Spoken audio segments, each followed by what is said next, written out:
Close your eyes for just a moment. Before the first temple was built, before the first prayer was whispered into cupped hands, before Zeus hurled a single bolt of lightning across a storm-blackened sky, there was something older, something so vast, so ancient, so fundamental to the architecture of existence itself, that even the gods we know by name looked upon them the way we look upon mountains, with reverence, with a quiet, uneasy awe. They were the Titans, and this is their story. Long before the world had edges, before it had names for its own elements, the Greeks imagined a cosmos that did not begin with order. It began with chaos, a yawning, breathless void that stretched in every direction without end. Out of that darkness, the earliest forces of existence pulled themselves upward. Gaia, the earth; Uranus, the sky. And from their union, from the impossible tenderness between ground and heavens, came children, unlike anything that had ever existed or would ever exist again. 12 of them. 12 beings of incomprehensible scale and power. They are called the Titans. There is a particular kind of mythology that speaks to something deeper than story, something that reaches through the centuries and touches the part of the human mind that has always looked upward and wondered. The Greeks were remarkable architects of meaning. Every force they could not explain, the turning of seasons, the rising of the sun, the mystery of memory, the weight of time, they gave a face to, a name, a story, and in doing so, they made the terrifying universe feel, somehow, survivable. The Titans were their answer to the very oldest questions. What holds the ocean in place? What fuels the fire of the sun? Who keeps time moving, steady and unrelenting, from one age into the next? These were not small questions. These were the questions of a civilization trying to make sense of its own existence. And the Titans, enormous, ancient, magnificent, were the answers. What sets the Titans apart from every other figure in the vast, sprawling world of Greek mythology is not merely their power, though their power was absolute. It is their age. They belong to what the Greeks called the Golden Age, the first age of the world, when existence was still finding its shape, when the rules of reality had not yet fully been written. The Titans did not operate within a world that was already ordered. In many ways, they were the order. They were the first framework upon which everything else, every god, every hero, every mortal life, would eventually be hung. Cronus held time itself in his great hands. Oceanus encircled the entire known world as an endless river. Hyperion carried light across the heavens before the concept of day had even been formally given a name. Mnemosyne held every memory that had ever existed or ever would. She was the very source of consciousness, the mother of all recollection. These were not gods who controlled aspects of the world. These were gods who, in a very real sense, were those aspects. Their influence did not end when they fell. This is perhaps the most extraordinary thing about the Titans, the thread that makes their story so endlessly compelling, even now. Even here, thousands of years removed from the altars where their names were spoken, when Zeus and the Olympians rose, when the great war known as the Titanomachy shook the cosmos for 10 long years, and ended with the Titans cast into the abyss of Tartarus, the world did not move past them. It was built on top of them. Every sunrise you have ever seen was, in Greek understanding, a trace of Hyperion. Every moment your mind reached back and retrieved a memory, a face, a voice, a feeling, was, in the deepest mythological sense, a gift of Mnemosyne. The tides that governed the ancient world's trade routes and fishing seasons moved at the will of Oceanus and Tethys. The laws that human civilization would eventually learn to build its justice upon echoed the authority of Themis. We did not leave the Titans behind. We inherited them. We carry them with us still, embedded in the very language we use to describe the world. The word Titanic did not arrive in our vocabulary by accident. It arrived as a memory, a residue, a whisper from an age so old that even the Greeks called it ancient. And so, quietly, we begin. 12 figures, 12 stories, 12 forces so enormous they shape not only a mythology, but a civilization. And through that civilization, in ways both direct and invisible, our world. Settle in. There is no rush here. There never was, with things this old. Imagine, for a moment, the world as the ancient Greeks understood it, not the world as we know it now. A spinning sphere suspended in an infinite, star-scattered universe, mapped and measured and photographed from orbit. No, the world they knew was something altogether more intimate, and in its intimacy, something more beautiful. A broad, flat disk of land. Mountain ranges like the spines of sleeping giants. Great plains, dense forests, winding rivers. Cities of marble and dust perched at the edges of a wine-dark sea. And around all of it, every coastline, every cliff face, every shore where the known world simply ended, there moved something ancient beyond reckoning. A river so vast it had no beginning and no end. A body of water so enormous that it did not merely surround the world, it defined it. The Greeks called this river Oceanus, and the being who embodied it, who was it in every sense that mattered, was the first and eldest of the 12 great Titans. Oceanus was the firstborn child of Gaia and Uranus, earth and sky. He arrived into existence at the very dawn of things, before time had settled into any kind of reliable rhythm, before the world had been given its shape by anything other than the raw and formless will of creation itself. As the eldest, he carried a particular weight, not just the weight of his enormous domain, but the weight of precedence, of having been first. And yet, remarkably, Oceanus does not dominate Greek mythology, the way you might expect a being of his magnitude to. He does not thunder across its stories, demanding worship, reshaping events with an iron hand. He is something rarer and, in many ways, more powerful than that. He is a constant. He is the thing that was always there, always flowing, long before the drama of gods and mortals began, and which will continue flowing long after the last of those stories has been told. To understand what Oceanus meant to the ancient Greeks, you have to understand how differently they conceived of the ocean from how we do today. For us, the ocean is a vast but ultimately charted thing. We have crossed it. We have mapped its floors, named its trenches, measured its depths. It holds mystery, certainly, but it is a mystery we have, at least in principle, begun to unravel. For the Greeks, the ocean was something else entirely. It was the boundary, the edge, the place where the known world ended and something unimaginable began. Beyond the shores of Oceanus, there was no sailing, no navigation. The world simply stopped, and what lay beyond that stoppage was a question no mortal was expected to survive answering. This made Oceanus not merely large but final. He was the frame around the painting, the last word before silence.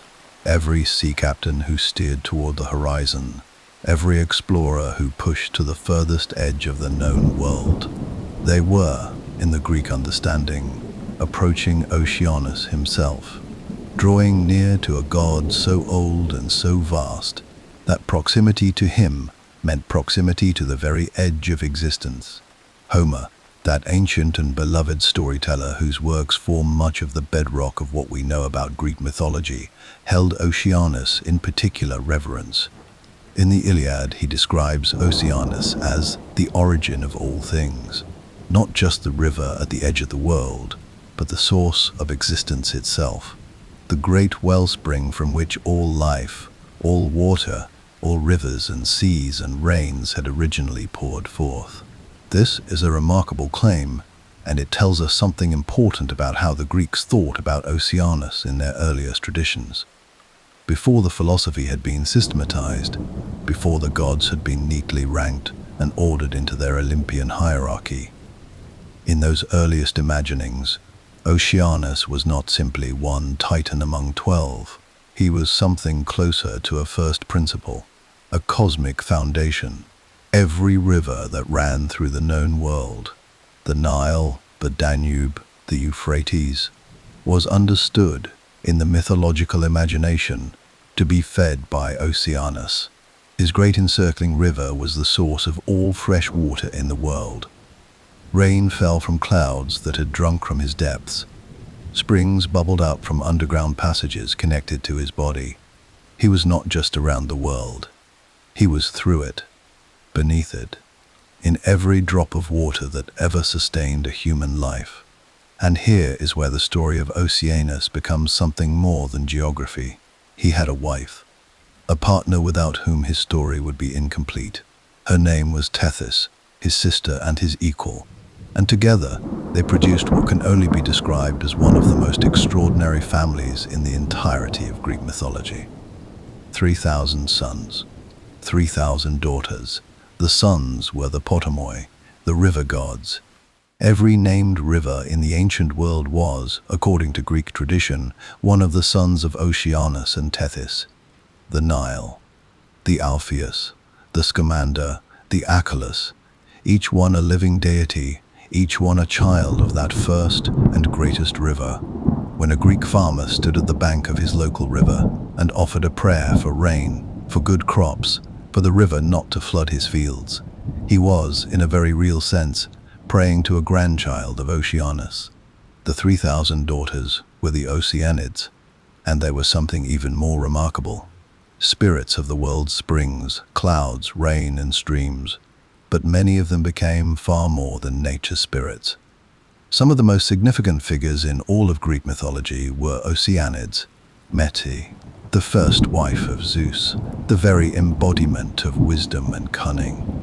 Styx, the goddess of the underworld river across which souls were ferried off to death. Tyche, the goddess of fortune. Eurynome, one of the earliest queens of Olympus in some traditions. Calypso, who kept Odysseus on her island for 7 long years. The family of Oceanus stretched across the entirety of the mythological world, like a vast, branching river system. Every time water appeared in a Greek story, and water appeared constantly, in everything from the tears of grieving gods to the floods that tested heroes, there was a very good chance you were, somewhere in the genealogy, touching the lineage of Oceanus. There is another dimension to Oceanus that distinguishes him powerfully from almost every other titan, and it is this: he chose neutrality. When the Great Rebellion came, when Cronus and the other titans rose against their father Ouranos in an act of violence that shook the foundations of the early cosmos, Oceanus did not participate. He stood apart. He was the eldest, and perhaps the eldest had seen enough of existence to understand that some conflicts were not his to join.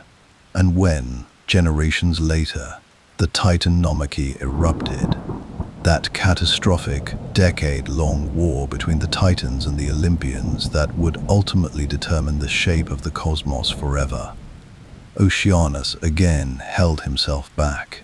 While his brothers and sisters fought and bled and were eventually cast into the darkness of Tartarus, Oceanus continued his great endless circuit around the world, still flowing, still present, undefeated, because he had refused to become an enemy. This is not a portrait of cowardice. It reads, in the long view of history, as something closer to wisdom. Oceanus understood something the other Titans did not, or could not, in the heat of their war, that the world needed a river at its edges, that existence needed its boundary, that some things are too fundamental to be caught up in the battles of gods, because without them there would be no world left for anyone to fight over. The relationship between Oceanus and Tethys carries its own quiet warmth within the mythology. In Hesiod's telling, it is to their palace, imagined as sitting somewhere at the great outer edge of the world, where the river runs and the known gives way to the unknown, that the infant Hera was sent to be raised. Gaia and Rhea, in their concern for the young goddess, entrusted her to the care of these vast ancient beings, and they raised her. Oceanus and Tethys, the oldest married pair in the cosmos, took in this youngest and most powerful of the Olympian goddesses and kept her safe at the edge of the world. There is something almost tender in this image. The enormous ancient river god and his wife, tending to a child who would one day rule Olympus beside Zeus. Something that tells you Oceanus was not cold or distant for all his vastness. He was, in his way, a caretaker of the world he encircled. His legacy, as with all great mythological figures, did not remain confined to the stories. When the great thinkers of the ancient world began the first serious attempts at understanding the physical world, the pre-Socratic philosophers, those extraordinary early minds who looked at the universe and asked, what is it actually made of? Some of them chose water as their answer. Thales of Miletus, one of the very first philosophers in the Western tradition, proposed that water was the fundamental substance of all existence. Some scholars have long suggested that this idea was not born purely from observation, but from the mythological inheritance of Oceanus, from the deep cultural memory of a world whose oldest god was an endless river. It is one of the earliest examples of mythology quietly becoming philosophy, of a story so old and so well told that it began, almost imperceptibly, to reshape how people actually thought about the nature of reality. And then there is the word itself. Ocean. We use it every single day. We say it without thinking, without pausing to consider what it carries. But that word, in every language that borrowed it from the Greek, is the name of a titan, the name of the eldest child of earth and sky, the name of the river that once encircled everything, that was once understood to be the origin of all water and perhaps of all life. Every time we say ocean, we are, without knowing it, speaking the name of a god. There is a particular kind of intelligence that does not simply receive the world as it is. It looks at the world quietly, carefully, and asks why. It is the intelligence that sat behind the eyes of the first human who looked up at the night sky and refused to accept darkness as an answer. The intelligence that drove the first philosopher to press past the obvious and reach toward the fundamental. The intelligence that built every library, launched every expedition, and kept every candle burning past midnight while a restless mind worked at a problem that would not let it sleep. The Greeks gave this quality of mind a name. They gave it a face and a lineage and a place among the eldest beings of the cosmos. They called it Coeus. He is, among the 12 Titans, perhaps the least immediately recognizable. He does not carry the dramatic weight of Cronus, who devoured his own children in his fear of being overthrown. He does not command the visual grandeur of Oceanus, that boundless encircling river. He does not burn with the radiant visibility of Hyperion. Coeus is quieter than all of them, more interior. And yet, when you trace what he gave the world, when you follow the thread of his lineage forward, through the mythology and into the civilizations that grew up inside these stories, you begin to understand that Coeus may have left the deepest mark of all, not through force, not through spectacle, but through the particular, extraordinary power of a questioning mind. His name, in the original Greek, carries within it the essence of inquiry, of seeking. It is rooted in the concept of questioning, the act of pressing a finger against the surface of things and asking what lies beneath. In a pantheon filled with gods of thunder and seas and harvests, Coeus was the titan of intellect itself, of the kind of restless, insatiable curiosity that cannot leave a mystery alone. He was understood, in the cosmological imagination of the Greeks, to be associated with the celestial axis, the great invisible pole around which the night sky appeared to turn, stand outside on a clear night. away from the lights and noise of the modern world, and watch the stars long enough. You will see it yourself, the slow, steady rotation of the heavens around a single fixed point. The ancient Greeks saw this too, and they felt the profound, almost vertiginous sense of order that it implied. The universe was not random, it was turning, deliberately, around a center. Coeus held that center. He was the intelligence behind the turning of the heavens, not brute force, not thunder, but the quiet governing logic of a cosmos that moved with purpose. He was also one of 4 Titans who took part in the great act of violence that preceded even the Titanomachy. When Gaia, aching beneath the cruel weight of her husband Uranus, persuaded her Titan sons to overthrow their father, it was Coeus who held the northern pillar. The ancient Greeks imagined the world as held in place by 4 great cosmic pillars, north, south, east and west. And during the ambush of Uranus, 4 Titans took hold of these pillars and pinned the sky god, so that Cronus could act. It is a striking image to sit with. Coeus, the Titan of intellect, of questioning, of the turning celestial axis, as one of the 4 pillars of the world.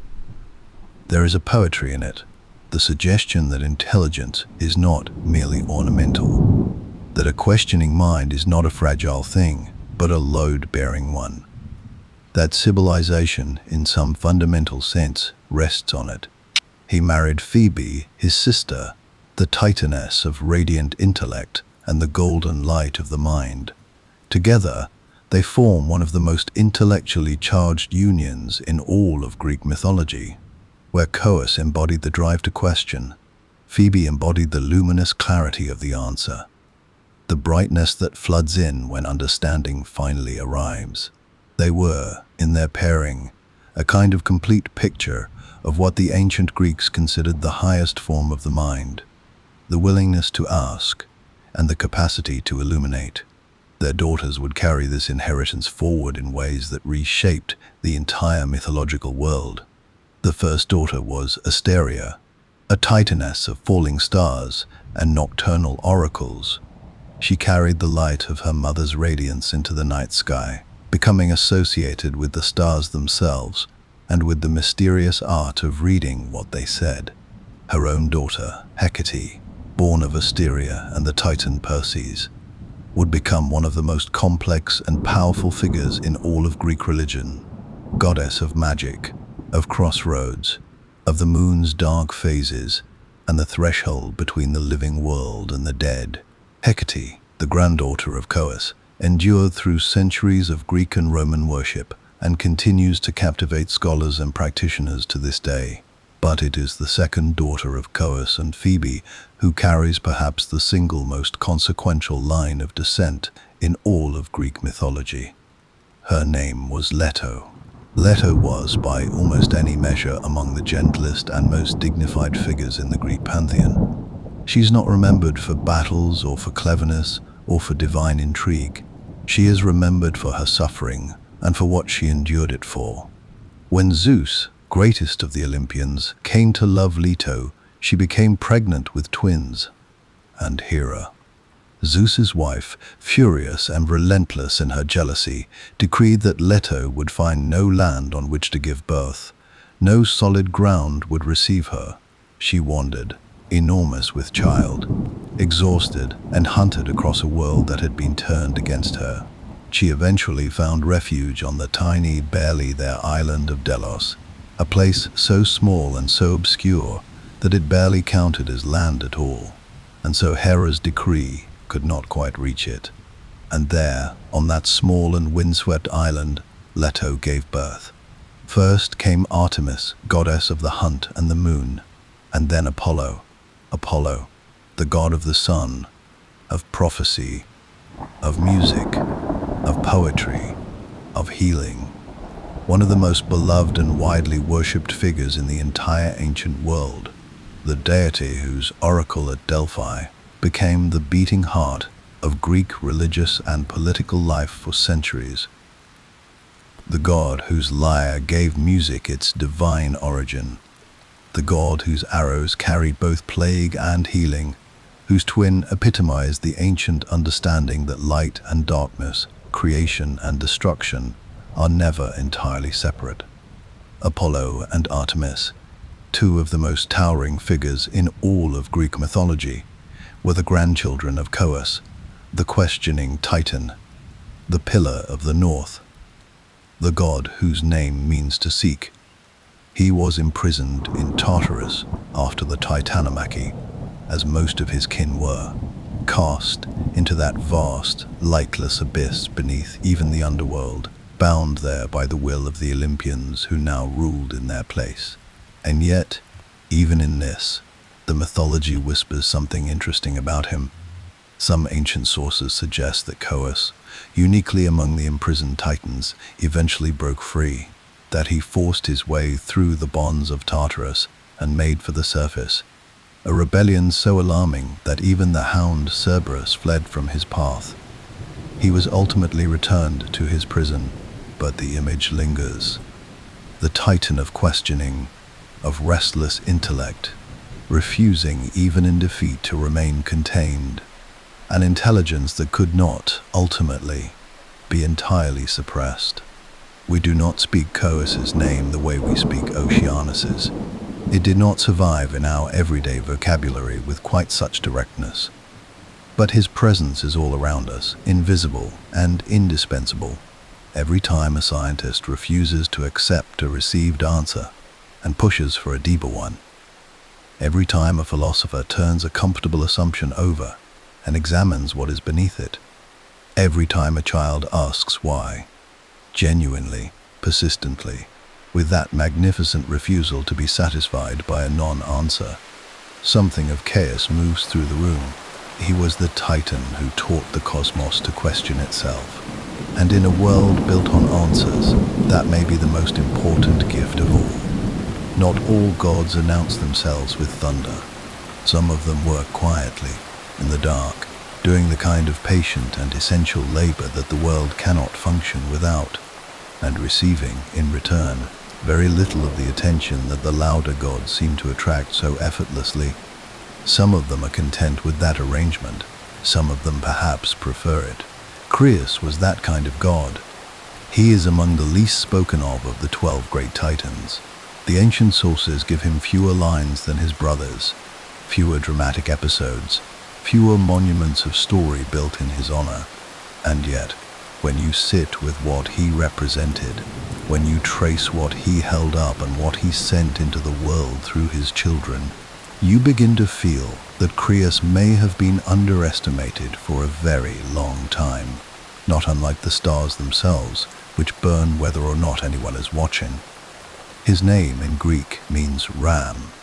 It is a simple, sturdy word for a simple, sturdy creature, and there is something appropriate in that.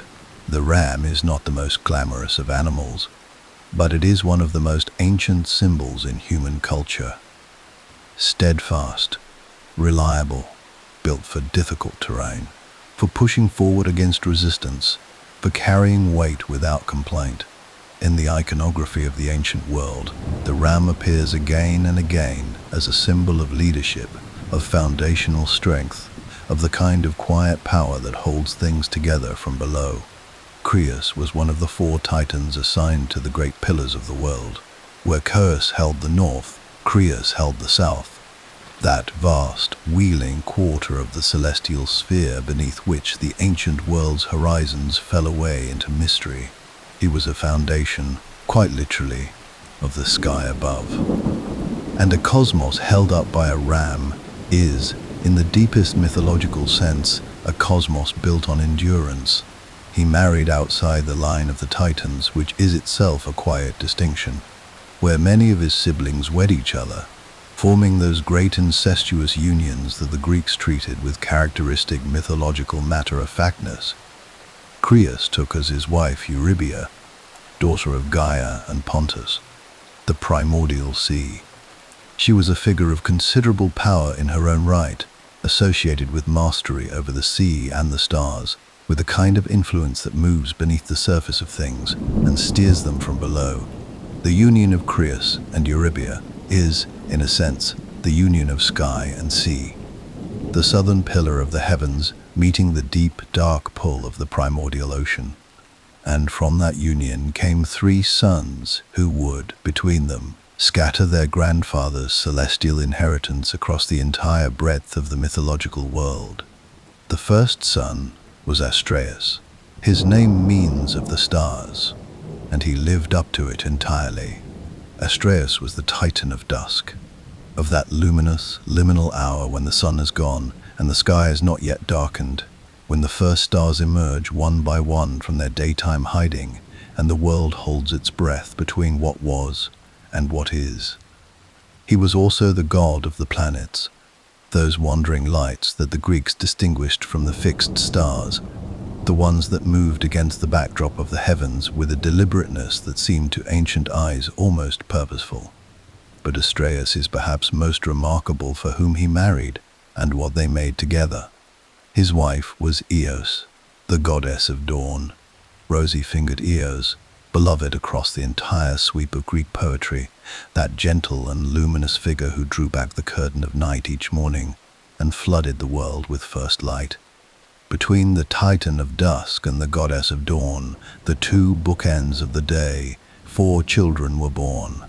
And those 4 children were the winds: Boreas, the north wind, cold, sharp, and direct, the breath of winter pressing down from the frozen edges of the world; Zephyrus, the west wind, soft and warm, the wind of spring and ease, the one that carries the scent of flowers and the promise of better days; Notus, the south wind, hot and heavy, the wind that brought summer storms and the thick air of late season; and Eurus, the east wind, changeable, unpredictable, associated with the long horizons from which, in the Greek imagination, so much of the unknown world arrived. Every sailor who ever read the wind to navigate the Mediterranean, every farmer who tracked the seasons by which direction the breeze came from, every poet who ever used the winds as metaphor for the moods of gods and the turning of fate, they were all, without knowing it, telling a story that stretched back to Creus, to the ram who held the southern sky, to his son Astraeus, who stood at the threshold of dusk, and to the shining Eos, who opened every morning. Their children, the winds, were the breath of the world. The second son was Pallas. He was the Titan of warcraft, not of war's chaos or its bloodlust, but of its craft, its discipline and strategy. The Greeks made fine distinctions within the concept of war, and Pallas embodied its more considered dimension, the measured understanding of force, the art of knowing when to advance and when to hold. He married Styx, and here the lineage of Creus reaches into one of the most sacred corners of Greek mythology. Styx was the goddess of the underworld river, the one across which the dead were ferried, the one by which the gods themselves swore their most unbreakable oaths. To swear by Styx was the most solemn act in the divine world. Even Zeus could not break such a vow without consequence. From the union of Pallas and Styx came 4 children who became the very embodiments of what drives a civilization to achieve and endure. Nike, victory, the winged goddess, whose name we still carry on our shoes and our podiums and our trophies. Bia, force, Kratos, strength, whose name would give philosophy and political theory the very concept of power and governance. And Zelus, zeal, that burning, forward-leaning energy that drives a person past exhaustion towards something they cannot stop reaching for. Nike, Kratos, Bia, Zelus, victory, strength, force, zeal, the grandchildren of Creus, the essential fuels of human striving, and all of them descended from the quiet, steadfast Titan who held up the southern sky. The third son was Perseus, Titan of destruction, and his story connects back to a thread we have already encountered. Perseus married Asteria, the daughter of Chaos, the daughter of the questioning Titan who embodied celestial intellect, and their daughter, born of destruction and starlight, was Hecate. Hecate, goddess of magic and the crossroads, Hecate, who stood at every threshold between worlds. Hecate, whose torches lit the way through darkness, and whose presence marked every place where one reality ended and another began. She was the grandchild of two titans, Quaeus through her mother and Creus through her father, the granddaughter of questioning intellect and steadfast celestial endurance, and she became one of the most enduring and complex religious figures in the ancient world, worshipped continuously through the Greek and Roman periods and far beyond. The mythology has a way of doing this, of weaving its titans together through their descendants until the family tree stops being a tree and becomes something more like the root system beneath a forest, invisible from above, but connecting everything. Like his brothers, Creus was cast into Tartarus after the Titanomachy. The Great War ended, the Olympians took their thrones, and the Titans were swallowed by the dark. Creus no longer holds the southern pillar in the cosmology that followed. The new order did not need him in that role. But the stars he was associated with did not go anywhere. The constellations wheeled on overhead, indifferent to the wars of gods. The ram remained in the sky. Aries, bright in spring, first of the zodiac signs, marking the point where the sun crosses the celestial equator at the vernal equinox. The point, in other words, where winter ends and the world begins again. Some classical scholars have long read Creus into Aries, that first and enduring sign, the ram who begins the year, who leads the heavens' great seasonal march, who holds open the door through which spring arrives. Whether or not that connection was always intended, it carries a kind of rightness. Creus was always the beginning of something, the pillar that kept the sky from falling, the father of winds and victory and strength, the quiet foundation beneath a great deal of noise. In the human story, in the long and winding narrative of how we learned to navigate the world, the stars were everything. They told sailors where they were. They told farmers when to plant. They told priests when the sacred seasons had arrived.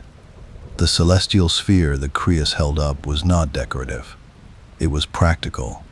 It was the original map, the original calendar, the original clock. He held it steady, quietly, without fanfare. And the world moved on beneath it, guided by his stars. Before there was a sun, there was the understanding of one. This is the subtle and extraordinary thing about Hyperion, the distinction that separates him, in the mythological imagination, from simply being a god of brightness. He was not the sun itself. That role would fall to his son. Hyperion was something that had to come first, something without which the sun would have had no meaning even if it blazed directly overhead.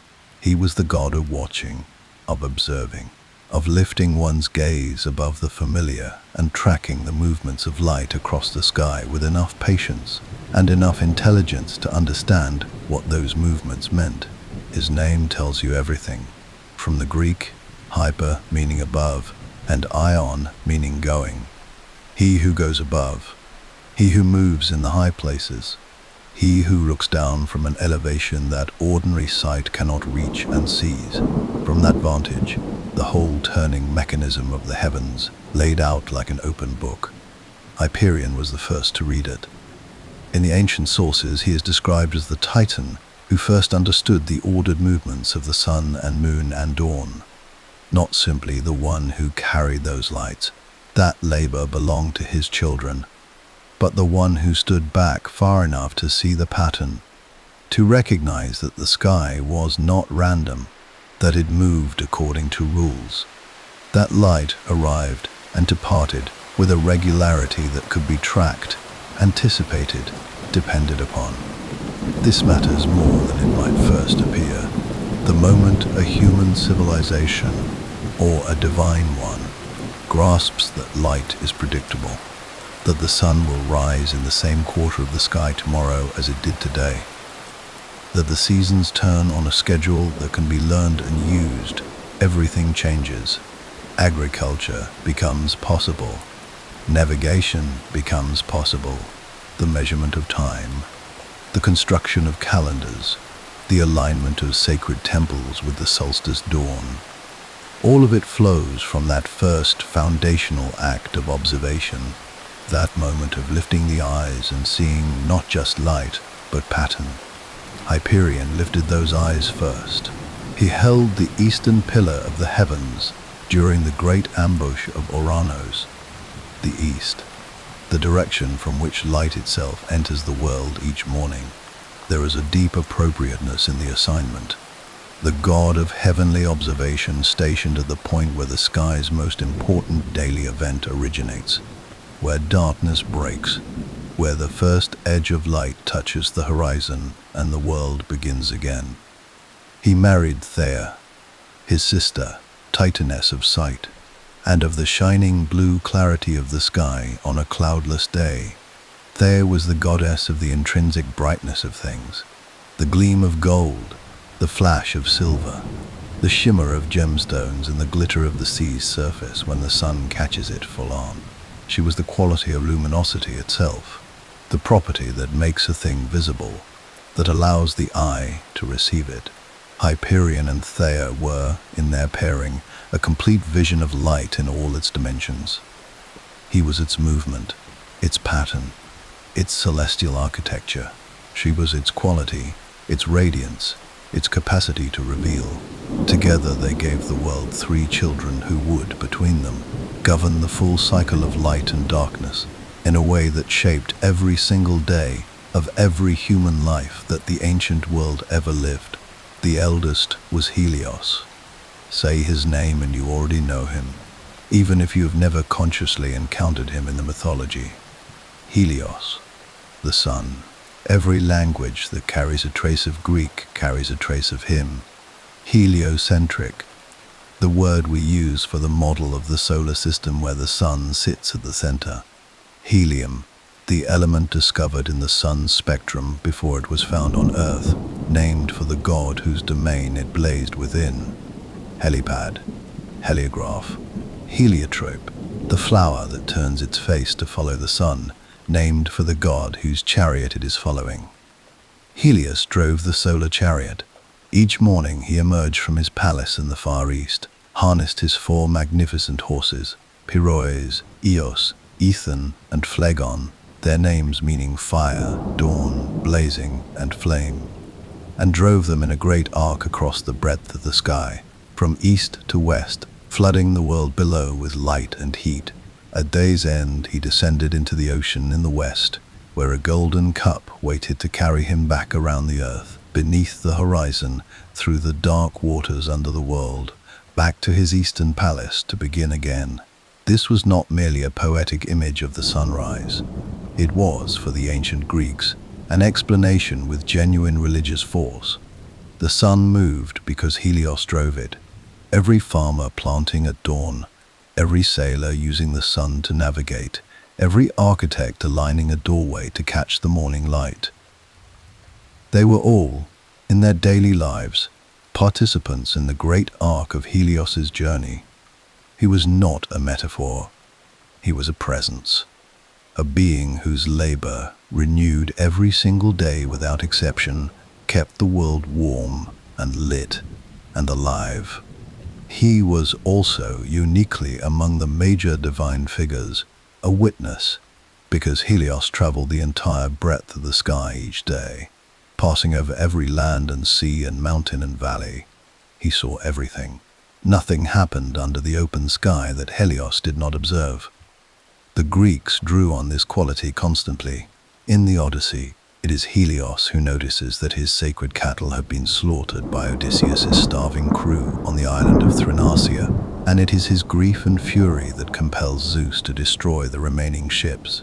He was the eye of the world, the divine witness whose presence made the sky itself a kind of court where deeds done in daylight could never truly be hidden. When Hephaestus sought proof of Ares and Aphrodite's affair, it was Helios who had seen it and carried the word.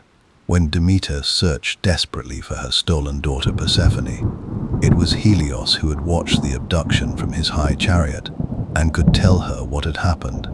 He was the keeper of the world's visible record, the god who forgot nothing that the light had touched. The second child of Hyperion and Thea was Selene, the moon, where Helios blazed and governed and witnessed. Selene moved with a different quality entirely. She was gentle and luminous and changeable. Her light borrowed and reflected rather than generated, her face shifting through its phases with a slow, beautiful rhythm that the ancient world found deeply compelling and deeply mysterious. She drove her own chariot across the night sky, silver where her brother's was golden, drawn by two white horses or, in some traditions, a pair of bulls.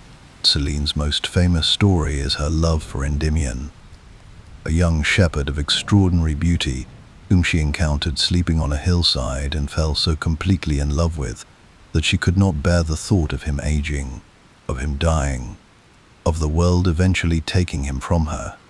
She asked Zeus to grant him eternal sleep, ageless, deathless slumber, preserved forever on his hillside in the full beauty of youth. And Zeus granted it. Endymion sleeps still in the mythology's deep geography, while Selene crosses the sky above him each night and looks down. It is one of the quieter love stories in Greek mythology, and one of the more haunting. A goddess so overcome by love that immortality for her beloved meant not life but endless sleep, the price of never losing someone being that you never fully have them either. Selene visits, crosses the sky, looks down. He sleeps. The moon moves on. The third child was Eos, the dawn, already met briefly in the story of Creus and his son Astraeus, rosy-fingered Eos, who drew open the gates of the sky each morning ahead of her brother Helios's chariot, flooding the horizon with pink and gold and amber. She was among the most beloved figures in Greek poetry. Her arrival each day greeted with a kind of quiet reverence that attends the genuinely beautiful and the genuinely reliable. Eos, too, was defined by love and by the tragedy that love brought her. She fell for Tithonus, a mortal prince of Troy, and asked Zeus to grant him immortality. Zeus agreed, but Eos had forgotten to ask for his eternal youth alongside his eternal life. Tithonus lived on and on and on, but aged, grew frail, shrank.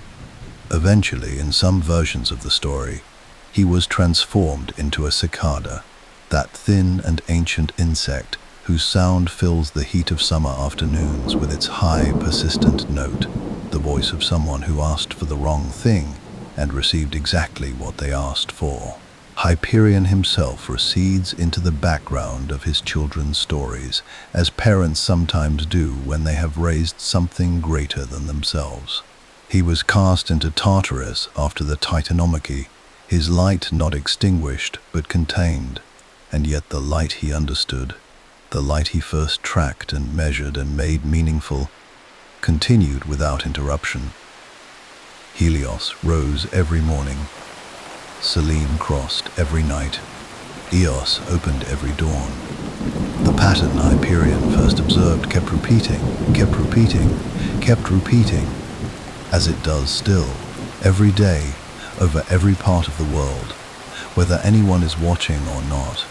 His name reached forward through the centuries and landed, eventually, in the vocabulary of the modern world. We use Hyperion to mean something elevated beyond ordinary scale, something that exceeds the normal measure of things, something that operates in the high places, above the level of the everyday. We use it, in other words, almost exactly as the Greeks intended, the Titan who went above, who lifted his gaze to the turning heavens and understood for the very first time what light was doing up there. He who goes above was the first to see what lay below, and everything that has ever grown toward the light has been, in some quiet and uncredited way, growing toward him. There is a Titan whose story is almost entirely told through his children, not because he himself was small, or because his role in the architecture of the cosmos was minor, but because what he fathered was so enormous, so consequential, so deeply woven into the fabric of what it means to be human, that the man himself recedes like a shoreline as you sail toward what he left behind. He stands at the back of his own story, vast and quiet, while his sons take the stage and change everything. His name was Iapetus, and his children, 4 sons, each more extraordinary than the last, may represent the single most significant cluster of descendants in all of Greek mythology, not for the gods they became, but for what they did to humanity. Iapetus held the western pillar of the heavens during the ambush of Ouranos. The west, the direction in which the sun descends each evening, the direction the ancient world consistently associated with endings, with the realm of the dead, with that slow and inevitable decline from the heat of noon into the cool dark of night. It was a significant assignment, and perhaps a telling one. The pillar of the west belonged to the Titan whose story would be most deeply entangled with mortality, with the weight of time on a living being, with the understanding that everything given can also be taken, that every gift carries a cost, that the gods who created the human condition did not design it to be comfortable. His name carries shadows of meaning that scholars have pressed at for centuries. Some trace it to a word meaning to wound or to pierce, and whether or not that etymology is precise, it feels right. Iapetus is a figure associated with the piercing of the human condition, the moment divinity intersects with mortality and the wound of consciousness opens up. The awareness of time passing, of suffering being real, of death approaching from the moment of birth. He married Clymene, an Oceanid, one of the 3,000 daughters of Oceanus and Tethys. She was a goddess of fame and of infamy, of reputation both glorious and ruinous. There is something in that pairing worth noticing. A titan of mortality and a goddess of lasting renown. Together they made sons whose names would be spoken for millennia. The eldest son was Atlas. Stand in any museum and you will find him. Every antique print shop, every architectural detail of a grand building's facade, every globe held aloft on a bronze or stone or painted pair of shoulders. You are looking at Atlas. He may be the most immediately recognizable figure from Greek mythology, the one whose image the modern world has absorbed so completely that it no longer needs to explain who he is. He holds the sky. The Greeks were precise about this, not the earth, as later tradition sometimes depicted, but the sky, the heavens, the vast weight of the celestial sphere, with all its stars and planets and movements resting across his shoulders. This was his punishment for having fought on the Titan side during the Titanomachy, for having been among the most formidable of the warriors who resisted the Olympian rise. Zeus singled him out for a uniquely personal punishment, not the collective imprisonment of Tartarus, but a solitary, eternal labor. Standing at the western edge of the world, the same western quarter his father Iapetus had once helped to hold, and bearing the full weight of the heavens above him, Atlas endured. That is perhaps the most essential thing about him, not his strength, which was absolute, but his endurance, his capacity to bear. The Greeks found in him an image of something deeply, uncomfortably human. The bearing of immovable burdens, the continuation of life beneath weights that seem, by any reasonable measure, unsurvivable. Heroes came to Atlas. Heracles, the greatest of them all, stood beside him briefly during one of his 12 labors, taking the weight of the sky onto his own shoulders while Atlas retrieved the golden apples of the Hesperides, and then, with gentle cleverness, persuaded Atlas to take the weight back. Perseus turned Atlas to stone with the severed head of Medusa and the mountains of northwest Africa. The Atlas Mountains, which still bear his name, are said to be his petrified form, still holding up the sky in the only way left available to him. He gave his name to the ocean between the old world and the new. The Atlantic, the sea that for centuries represented the edge of the known world, the great western water that lay beyond all navigation, all human certainty. Atlas's ocean, the pillar of the west, stretched horizontal across the earth.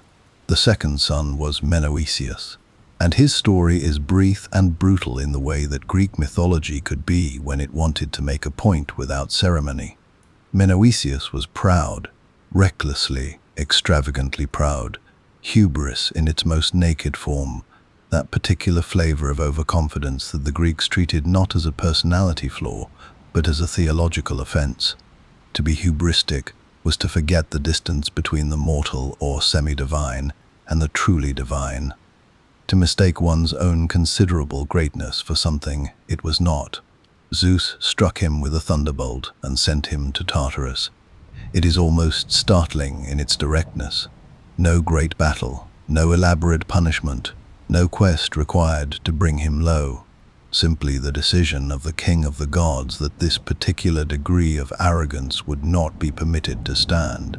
Menoetius is a warning embedded in the genealogy of Iapetus, a reminder that even among the sons of Titans there are limits.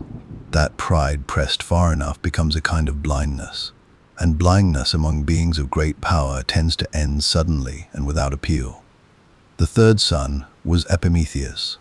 His name means afterthought, and the Greeks meant it literally, where his brother Prometheus was defined by forethought, by planning ahead, by the prescient intelligence that could see consequences before they arrived. Epimetheus acted first and understood afterward. He was not foolish exactly, but he was impulsive in the way that people who have never truly suffered consequences tend to be, a quality that would, in time, cost the entire human race. It was Epimetheus who accepted Pandora, the first woman, shaped from earth and water by Hephaestus at the command of Zeus, sent to humanity as a gift that was also a punishment, the god's response to Prometheus's theft of fire.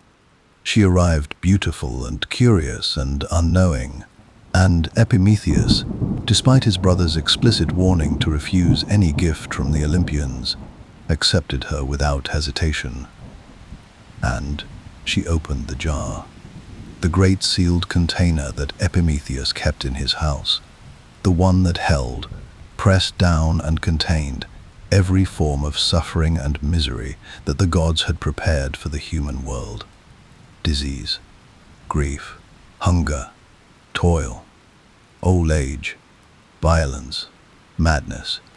They poured out into the world the moment the lid was lifted, scattering in all directions, impossible to recapture, impossible to return, and the world was never the same. Only one thing remained in the jar when Pandora, horrified, slammed the lid back down. One thing that had not escaped, had not fled. Hope, Elpis the Greeks called it, the quality that remained when everything else had been lost. Some scholars have read this as a final cruelty, hope trapped, inaccessible, locked away from humanity along with nothing else of comfort. Others read it as the greatest gift in the jar, the one thing preserved, kept safe, never scattered into the world because it was too precious to be allowed to dissipate. Hope, held in the bottom of the vessel, always present for the reaching. Either way, it was Epimetheus who let it happen, the afterthought, who acted before thinking and altered the human condition permanently. And then there was Prometheus, the fourth son, the forethought, the one who saw what was coming and acted anyway, knowing exactly what it would cost him. His story is among the most extraordinary in all of Greek mythology, and among the most human. Prometheus loved humanity with a devotion that the Olympians found baffling and eventually intolerable. When Zeus withheld fire from the human world, keeping those fragile, shivering creatures in the dark and cold, Prometheus climbed to Olympus, took a burning coal from the forge of the gods, sealed it inside a hollow fennel stalk, and carried it back down to earth. He gave it away. Zeus chained him to a rock in the Caucasus Mountains and sent an eagle each day to eat his liver, which regenerated overnight so the punishment could begin again at dawn. This is the image that survives most powerfully across the millennia. Prometheus bound, suffering without end for the act of giving humanity the most fundamental tool of civilization. the thing that made the difference between surviving the night and not. He endured it, long enough for Heracles, eventually, to come and break the chains. Iapetus stands behind all four of them, the enduring, the proud, the impulsive, and the far-sighted. He is the father of the full spectrum of the human experience, as the Greeks understood it. The weight we cannot put down, the pride that undoes us, the decisions we make before we understand their consequences, and the willingness to suffer knowingly for the good of others. He was the Titan of mortality, not because he died, but because through his sons he gave death its context, he gave suffering its meaning, and in the bottom of the jar his grandson's wife opened, he left us something to keep going with. Every mythology has a figure at its dark center. Not a villain, exactly. Mythology is rarely so simple as to give us pure villainy, but a figure around whom the great tensions of existence organize themselves. A figure whose story is not merely one story among many, but the hinge on which everything else turns. Remove them, and the narrative collapses. The gods have no reason to rise. The heroes have no world to inherit. The whole magnificent, sprawling architecture of the mythology comes apart at its joints. For Greek mythology, that figure was Cronus, king of the Titans, lord of the harvest, the god whose name became synonymous with time itself, with the terrible, patient, all-consuming quality of time, which takes everything in the end, which spares nothing, which moves forward always and waits for no one, the god who swallowed his children. He was the youngest of the original 12, or the boldest, which in the ancient world often amounted to the same thing, when Gaia approached her Titan children with the great and terrible plan to overthrow their father Ouranos, who had buried her children in the earth and made her suffer beyond endurance. It was Cronus who stepped forward. His brothers drew back. The plan was too drastic, too violent, too final. The act of raising a hand against one's own father was among the most profound transgressions the ancient world could imagine. Cronus did not hesitate. Gaia gave him a sickle. Some sources call it adamantine, the hardest and most indestructible material in the cosmos, forged for exactly this purpose. Cronus took it, hid himself where Ouranos came each night to lie with Gaia, and when his father arrived, he struck. The act is stark and decisive in the ancient sources, narrated without softening. The sky god fell. The blood of Ouranos fell with him, into the sea, into the earth, into the world, and from it arose things that would mark the cosmos forever. The Erinyes, the Furies, those implacable goddesses of vengeance who pursued the guilty across the breadth of existence. The giants, and, from the sea foam that gathered around what had fallen into the ocean, in the slow, strange alchemy of myth, Aphrodite herself, the goddess of love born from an act of violence, beauty arising from rupture. This is the kind of paradox Greek mythology offers without apology. It does not arrange the world neatly. It shows you that the most beautiful things sometimes come from the most terrible moments, and invites you to sit with the discomfort of that. With Ouranos overthrown, Cronus took the throne of the cosmos. He married Rhea, Titaness of the earth, of motherhood and fertility, of the great generative abundance of the natural world. Between them, they should have been the perfect rulers, the harvest king and the earth mother, the couple whose union was the union of everything that grows from the ground and everything that brings it forth. And for a time, by all accounts, the world they ruled was extraordinary. The Greeks called it the Golden Age. This is one of the most quietly remarkable things about the mythology of Cronus, that the very god who would become associated with dread and devouring was also remembered as the ruler of humanity's greatest era. In the Golden Age, people lived without toil or suffering. The earth gave its fruits freely, without the back-breaking labor of agriculture. There was no war, no disease, no grinding poverty. The seasons were kind and the harvests were generous, and human beings lived long and peacefully, dying as gently as falling asleep, with none of the anguish that would define later ages. The reign of Cronus was a paradise, which makes what he did all the more extraordinary in its tragic irony. Because even in the middle of that golden world, something was wrong. Something festered beneath the surface of Cronus's rule. A terror that had been with him since the moment he took the throne, placed there by his father's dying words and his mother's warning, a prophecy. He would be overthrown by his own son, just as he had overthrown his father. The cycle would turn. The king would fall. What he had done to Ouranos would be done to him. Cronus believed in the prophecy absolutely, and believing in it absolutely, he decided to prevent it. When Rhea gave birth to their first child, Hestia, goddess of the hearth and home, Cronus took the infant and swallowed her whole. Read that sentence again and let it settle. He swallowed her, consumed her entirely, kept her living inside himself, where she could not grow, could not act, could not one day rise against him. It was not death. The gods could not truly die. But it was a kind of suspension, an imprisonment more complete than any cage. Inside the body of his own father, he did it again with Demeter, with Hera, with Hades, with Poseidon. 5 children, 5 times Rhea labored and brought new life into the world, and 5 times Cronus took that life and folded it inside himself before it could become a thread.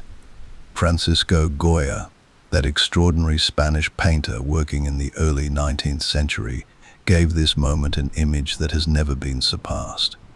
Saturn devouring his son. A massive, wild-eyed figure in darkness, clutching a body in his enormous hands, consuming it with an expression that contains within it something beyond hunger or malice, something that looks, disturbingly, almost like anguish, as though Cronus knows what he is doing is monstrous and cannot stop, as though the fear driving him is so total and so suffocating that it has overridden everything else. Love, reason, mercy, time devours its children. This is what the painting says, and what the myth says beneath it. Every generation consumed by the one that made it, every new thing swallowed by the weight of what came before. It is one of the oldest and most uncomfortable truths the human mind has ever tried to organize into story form, and the Greeks put it in the hands of a Titan king swallowing his children in the dark. Rhea endured 5 losses, and then, carrying her 6th child, the one who would fulfill the prophecy, whether Cronus willed it or not, she asked her parents for help. Gaia and Ouranos told her where to go. The island of Crete, the deep caves of Mount Ida, where the child could be hidden and raised and protected from his father's terrible hunger.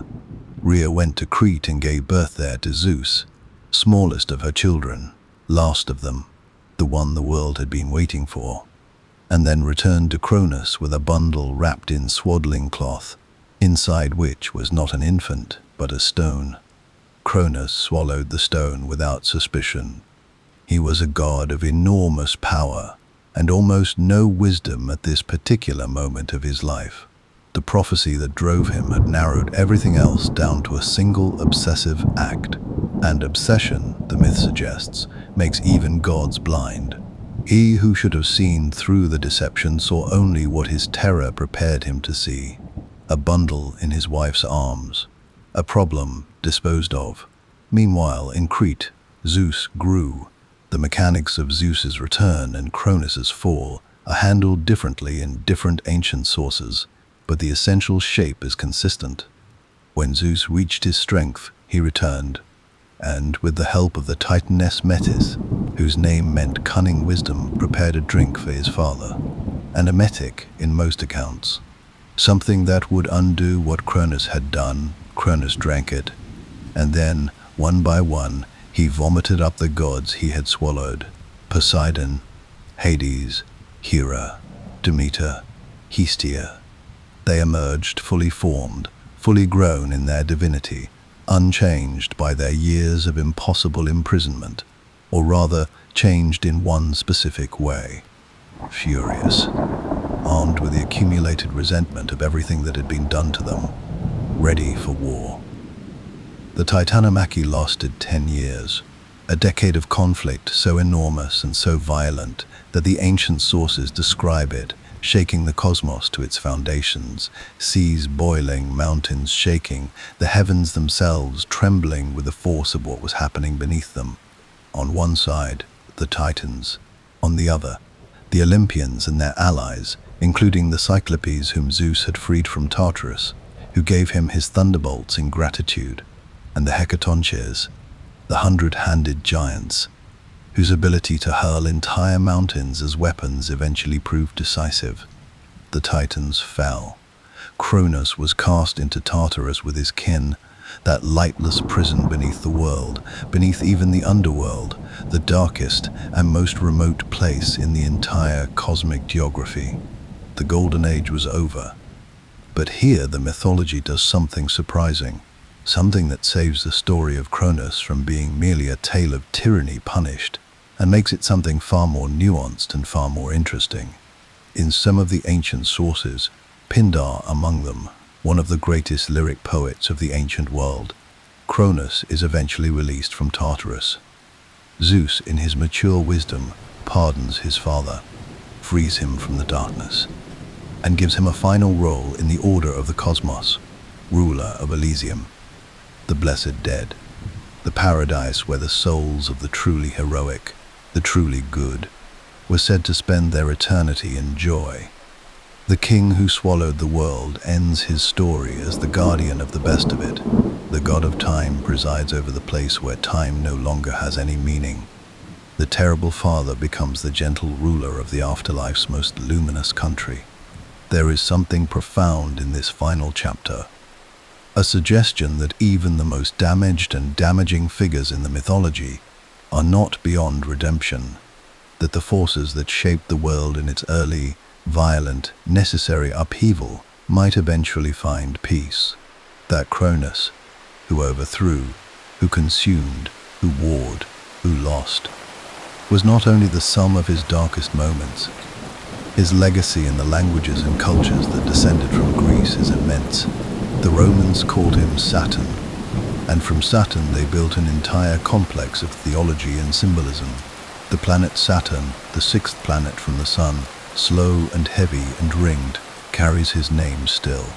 Saturday, Saturn's Day, bears it in the very structure of our weekly calendar.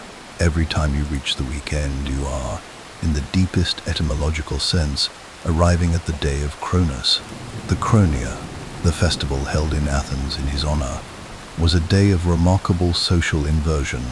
Masters served their slaves at table. The normal hierarchies of society were temporarily dissolved in memory of the Golden Age, when all people were equal under the gentle rule of the Harvest King.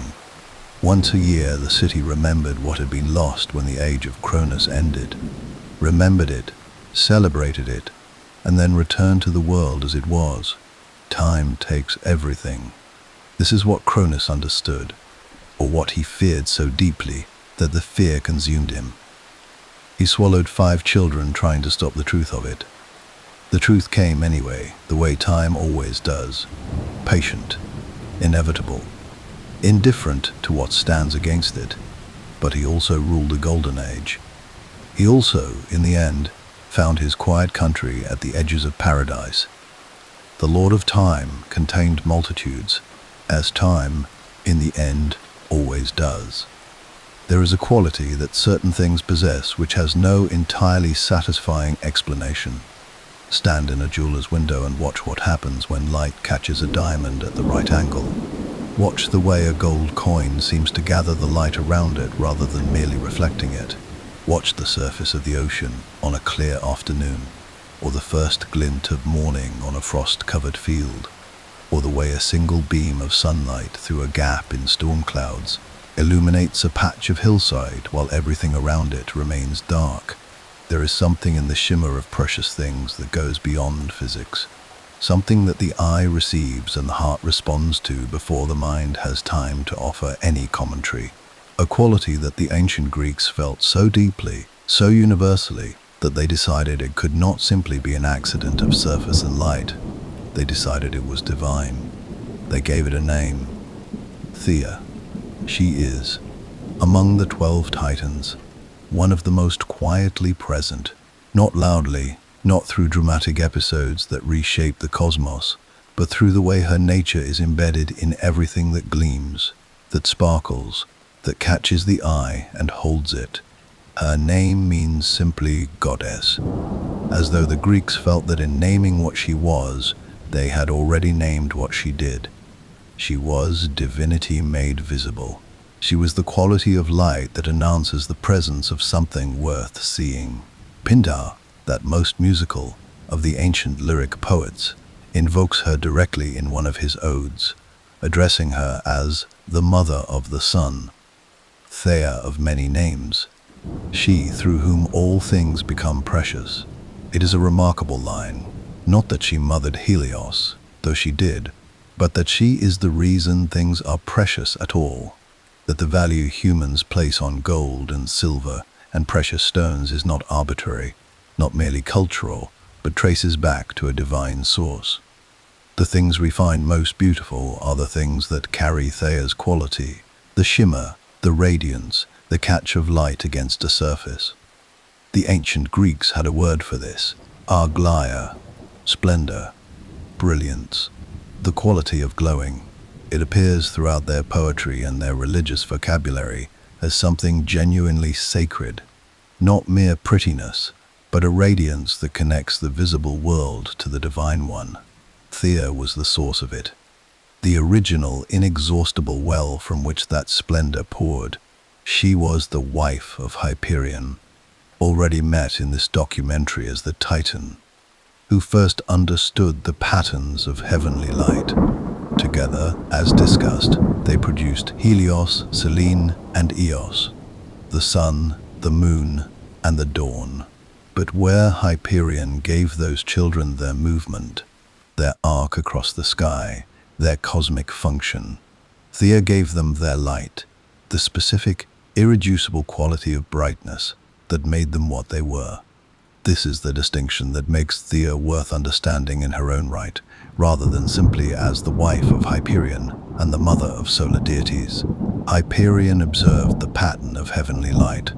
Thea was the source of the light's sacred quality. One without the other produces something incomplete. The sun that moves without shining is merely a mechanical fact. The sun that shines without moving is merely a moment, not a day.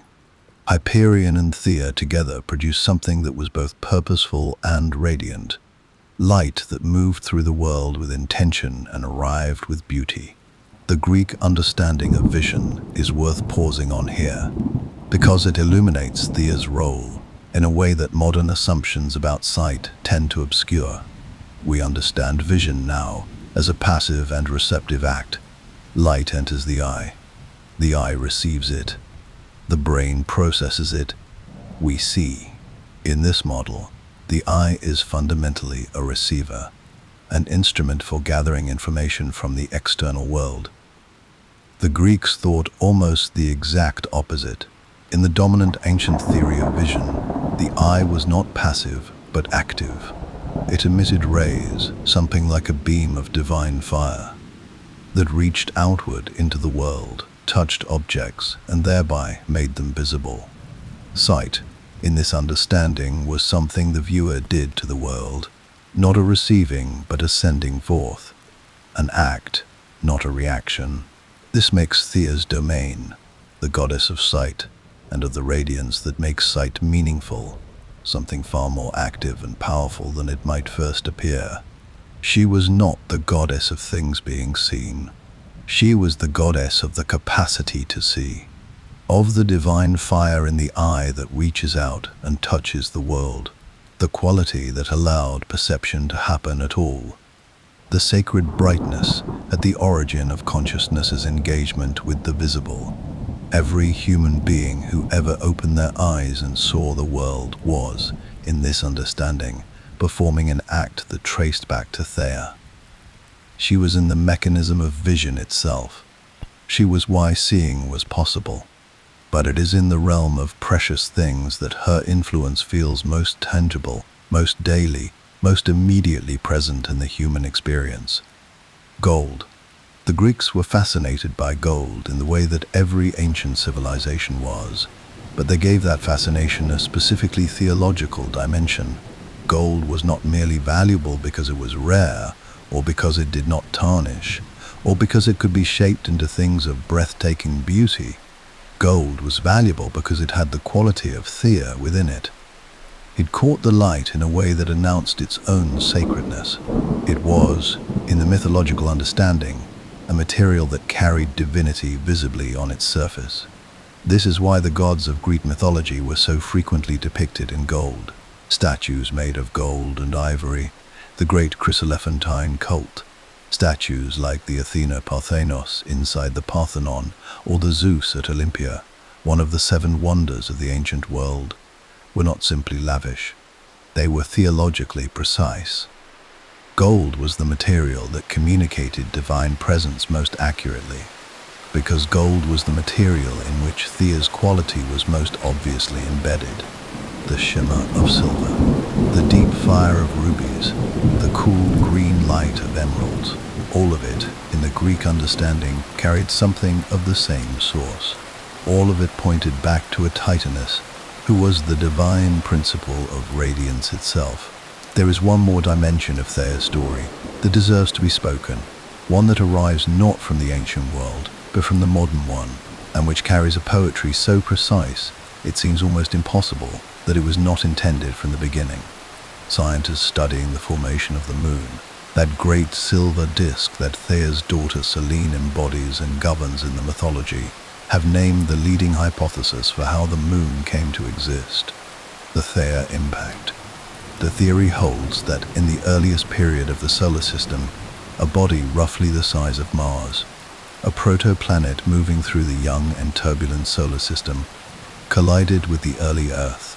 The debris from that collision, flung outward into orbit, gradually coalesced over millions of years into the moon.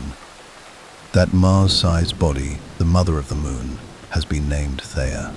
The scientists who named it almost certainly had the mythology in mind. How could they not? The Titaness whose daughter was the moon, the goddess whose divine quality was radiance and shimmer, the name of the cosmic body that, in the scientific understanding, gave the moon its existence, just as the mythological Thea gave Selene hers. It is the kind of convergence that makes mythology feel less like the superstition of a less informed age, and more like an astonishing, intuitive reach toward the truth. The ancient Greeks looked at the moon and understood, in their way, that its light came from something that had given it to her. They called that something Thea. 3,000 years later, the scientists building the most precise models of our solar system's formation found themselves reaching for the same name.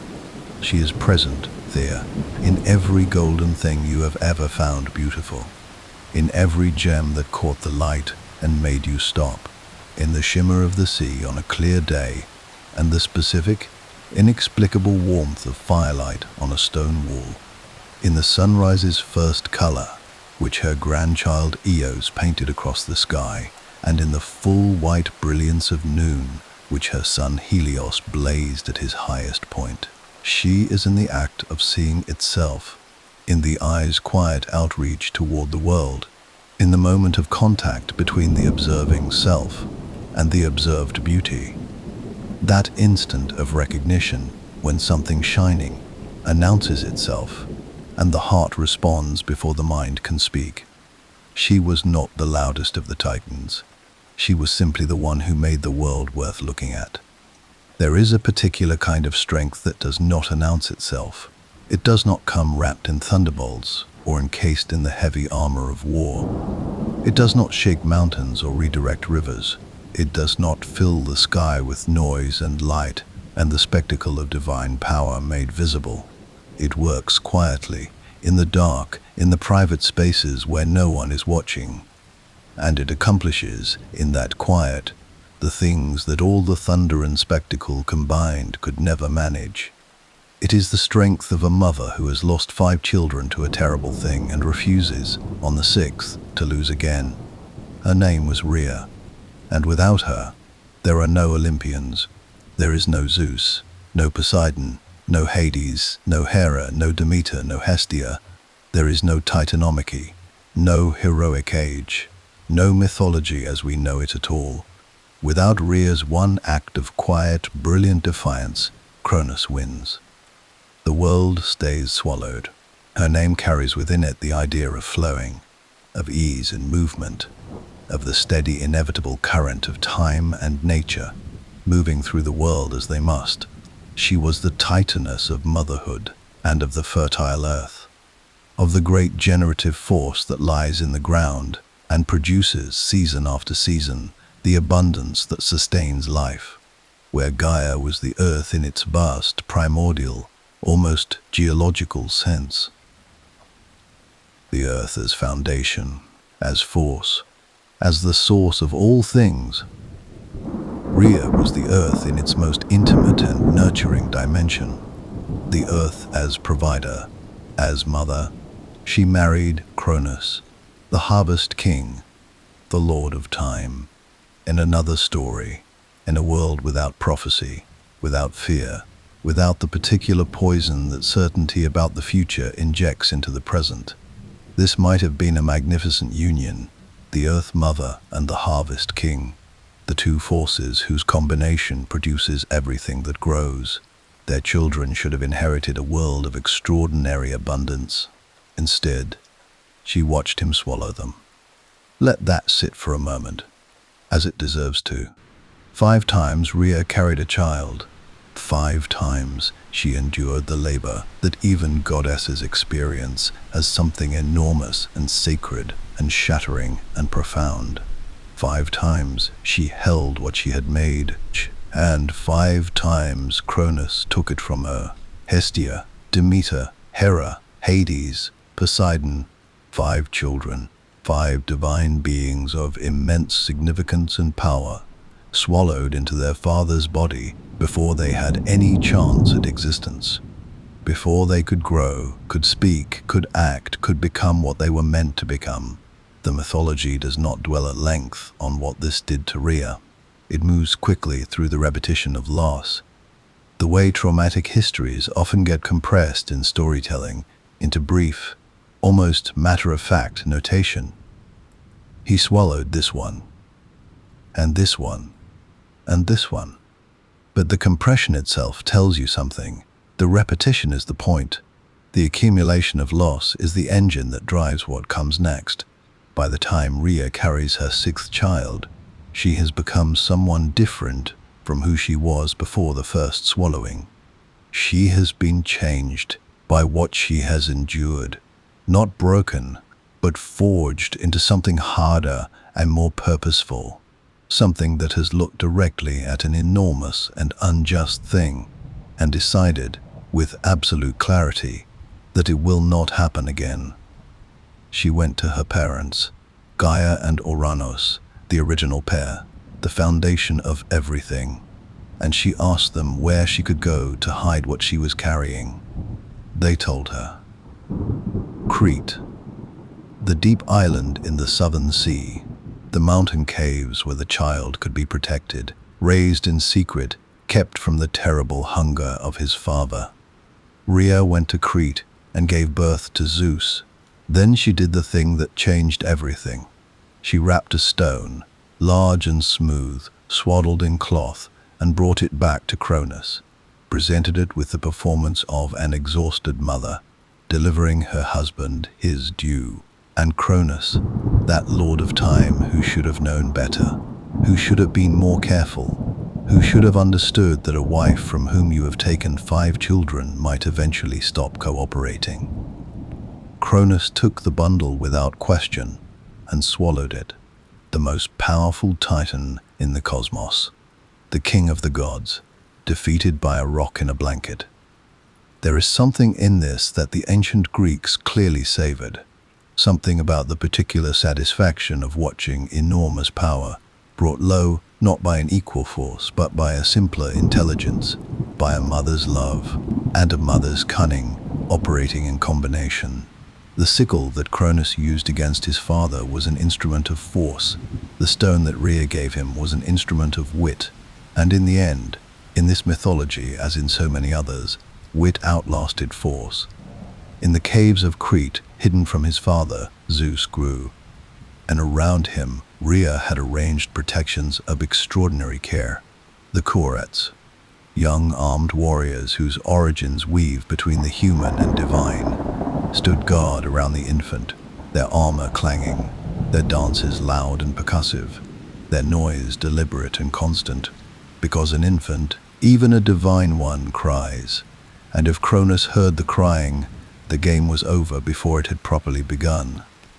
The Chorets drowned out Zeus's cries with the sound of their shields.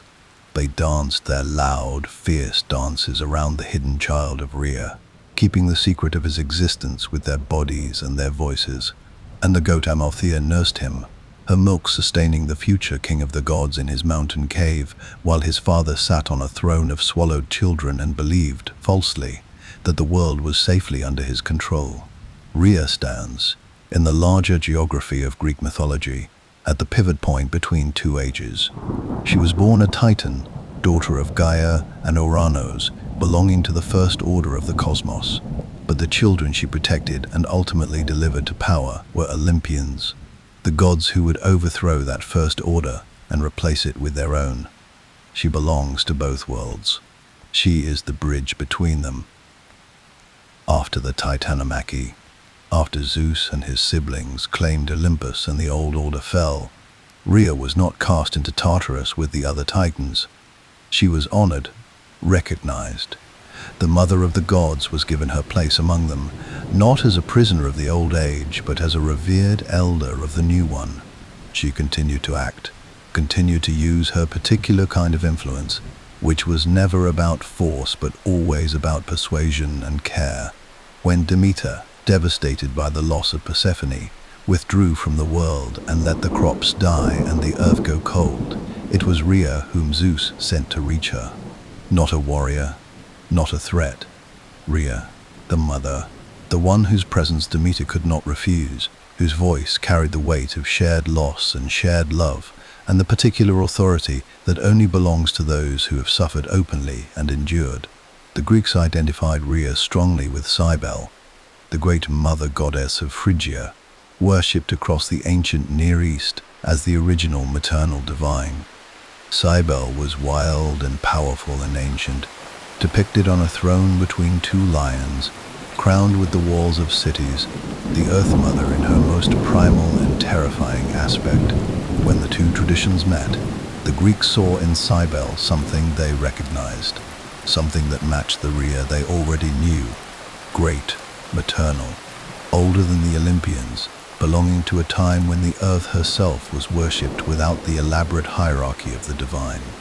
The stone that Cronus swallowed, the stone Rhea wrapped in swaddling cloth, was said to have been placed eventually at Delphi, the most sacred site in the Greek world, the navel of the earth, the omphalos, a rounded stone kept in the innermost sanctuary of Apollo's temple, at the place where the Greeks believed the world's center lay, a plain rock, the one that fooled a god, honored for centuries at the holiest site in Greece.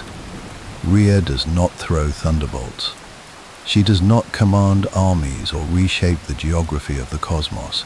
She works in the intimate, essential spaces where the most important things happen, where children are protected, where the future is kept safe from the fear of those who would consume it before it can arrive. She is the mother who endured 5 impossible losses and turned the 6th into a revolution. She is the quiet strength that held the world together long enough for the world to save itself. She is, in the deepest sense, the reason any of it happened at all.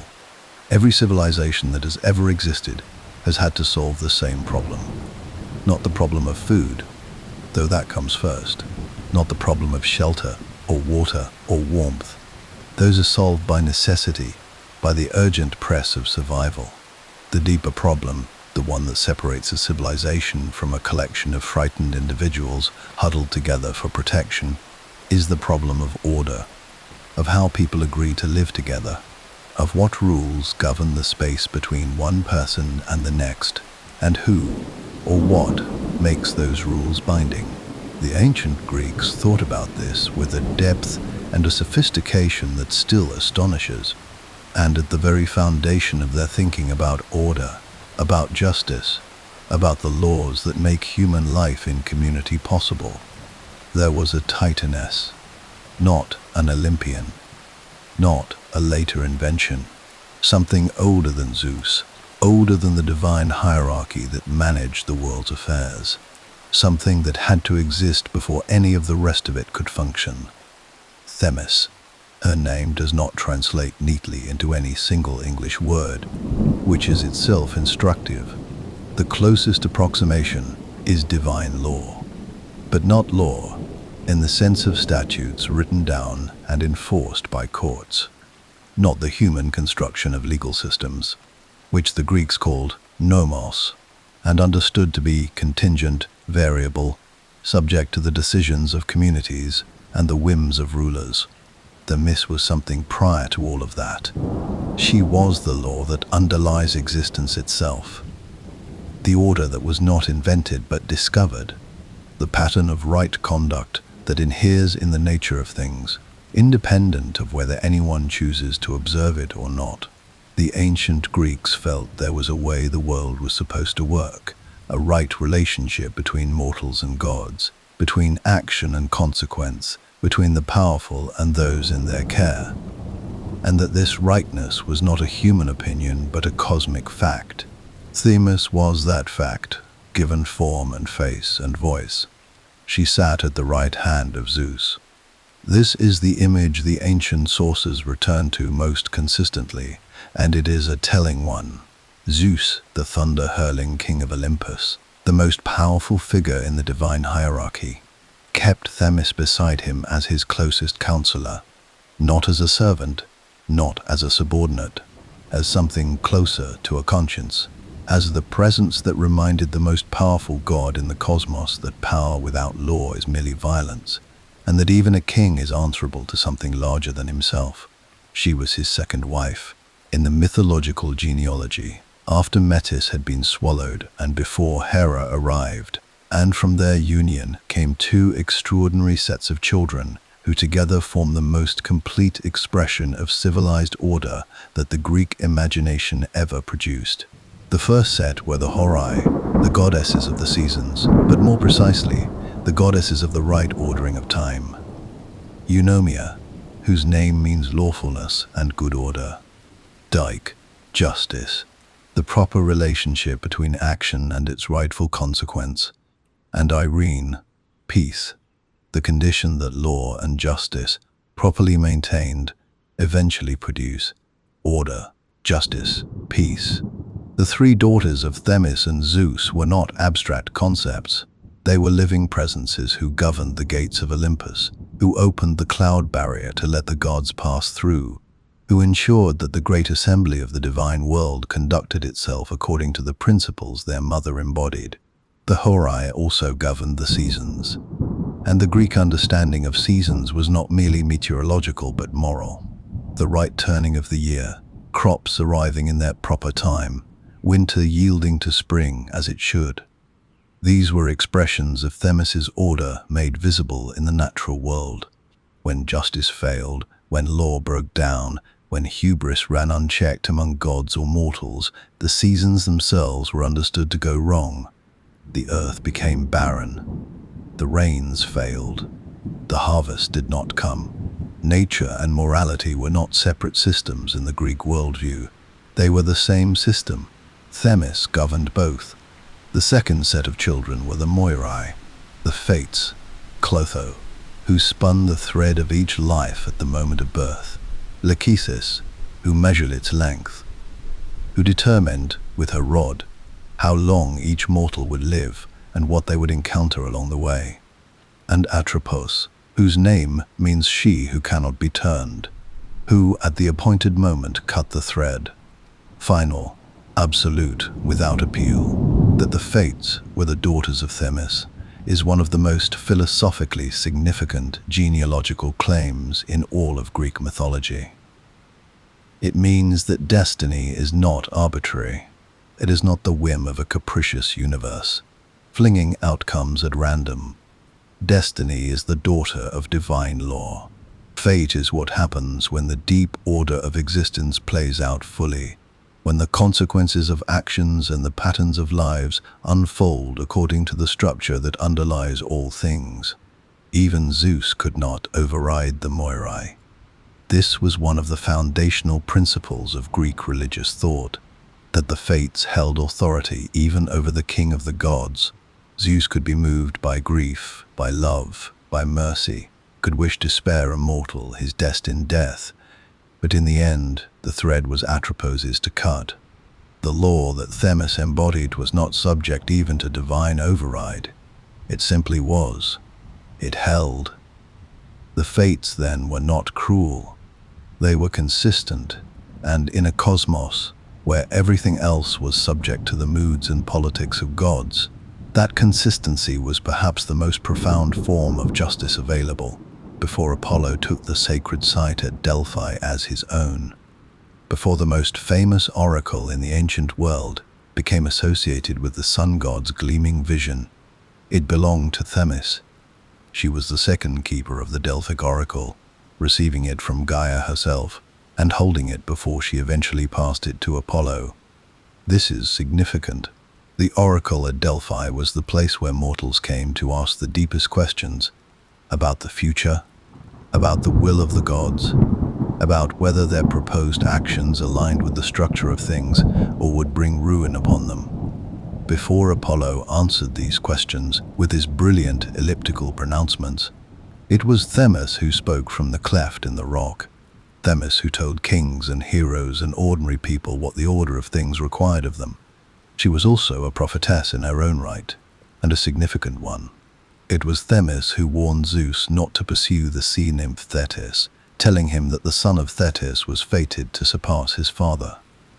Zeus heeded her counsel. Thetis was instead married to the mortal Peleus, and her son was Achilles, the greatest warrior of the heroic age, the figure around whom the Trojan War's most essential drama revolved, existed, and was mortal, because Themis warned Zeus away from his mother. The advice of the law goddess shaped the entire heroic age in ways that rippled forward through every subsequent story. Her legacy reaches into our world with a directness that few mythological figures can match. In courthouses across the Western world, a figure stands at the entrance or the threshold, robed, holding balanced scales in one hand and a sword in the other, often blindfolded to represent the impartiality of law.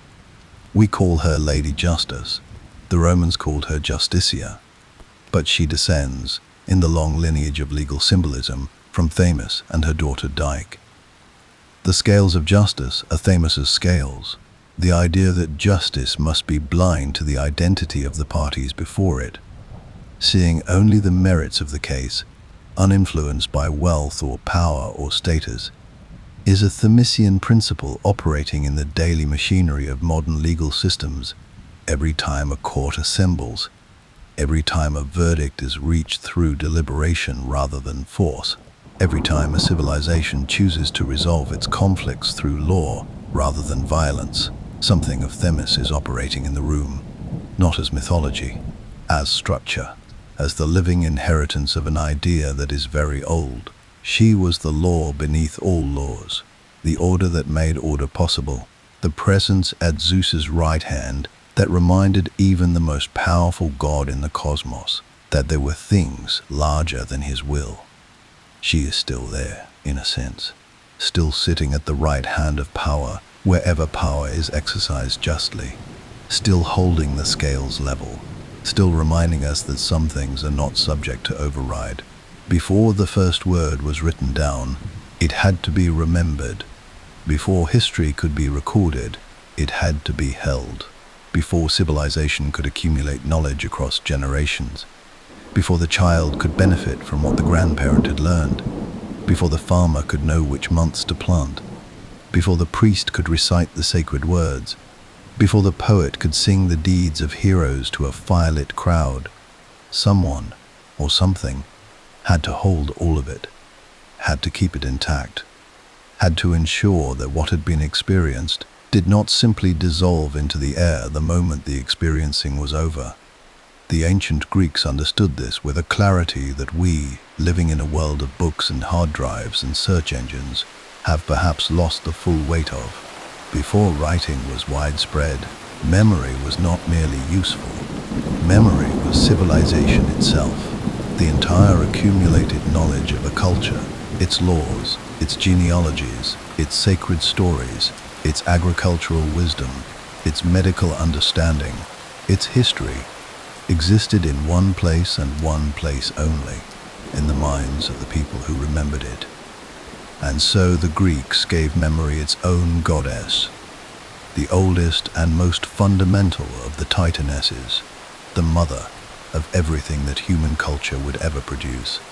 Her name was Mnemosyne. She is memory personified, not as an abstraction or a metaphor, but as a living divine presence, as real and as powerful as the sea, or the harvest, or the turning of the heavens. Her name is the direct root of every word in the modern world that touches her domain. Mnemonic. Amnesia. The very word for the loss of memory contains her name as its absence. Amnesia, without Mnemosyne. She is so foundational to the concept that even forgetting is defined in reference to her. She spent 9 nights with Zeus, and this detail, quietly mentioned in the ancient sources, deserves more attention than it typically receives.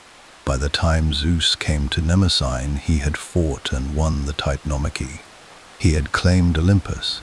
He had established the new order of the cosmos with himself at its head. He was, by any measure, the most powerful being in existence. And yet he went to Mnemosyne. He sought her out specifically, stayed 9 nights. Because power without memory is blind. A king who cannot remember what came before him cannot rule wisely. A civilization that cannot hold its past cannot build its future. Zeus, in going to Mnemosyne, was acknowledging something that even the king of the gods had to acknowledge, that there is a force older than power, more essential than strength, without which even divine rule is hollow. What he and Mnemosyne produced together over those 9 nights were the 9 muses. The muses. 9 daughters, each one the divine patron of a different domain of human creative and intellectual life. Calliope, the most honored of them, whose name means beautiful voice, goddess of epic poetry, the form that preserved the greatest stories of the heroic age in the memory of the culture. Clio, goddess of history, the keeping of the human record across time. Erato, of love poetry. Euterpe, of music. Melpomene, of tragedy. Thalia, of comedy. Terpsichore, of dance. Polyhymnia, of sacred song. And Urania, of astronomy, the study of the heavens, which required above all else the careful memory of celestial patterns over long stretches of time. Together, the 9 daughters of Mnemosyne covered the entire breadth of what human beings create when they are at their most essentially human. Not survival, eating, sleeping, building shelter, but the things that go beyond survival, the things humans do because they must, because the alternative, a life without beauty, without story, without music, without the attempt to understand the cosmos, is a kind of living death. All of it came from Mnemosyne. All creativity, in the Greek understanding, was a gift of memory. You cannot make something new without the foundation of everything that preceded it. The poet who sings of heroes must remember the heroes. The historian who records the present must remember the past. The musician must remember the forms and structures of music. The astronomer must remember every observation taken before the current one. Creation and memory are not opposites. They are the same motion, turned in different directions. Memory reaches backward.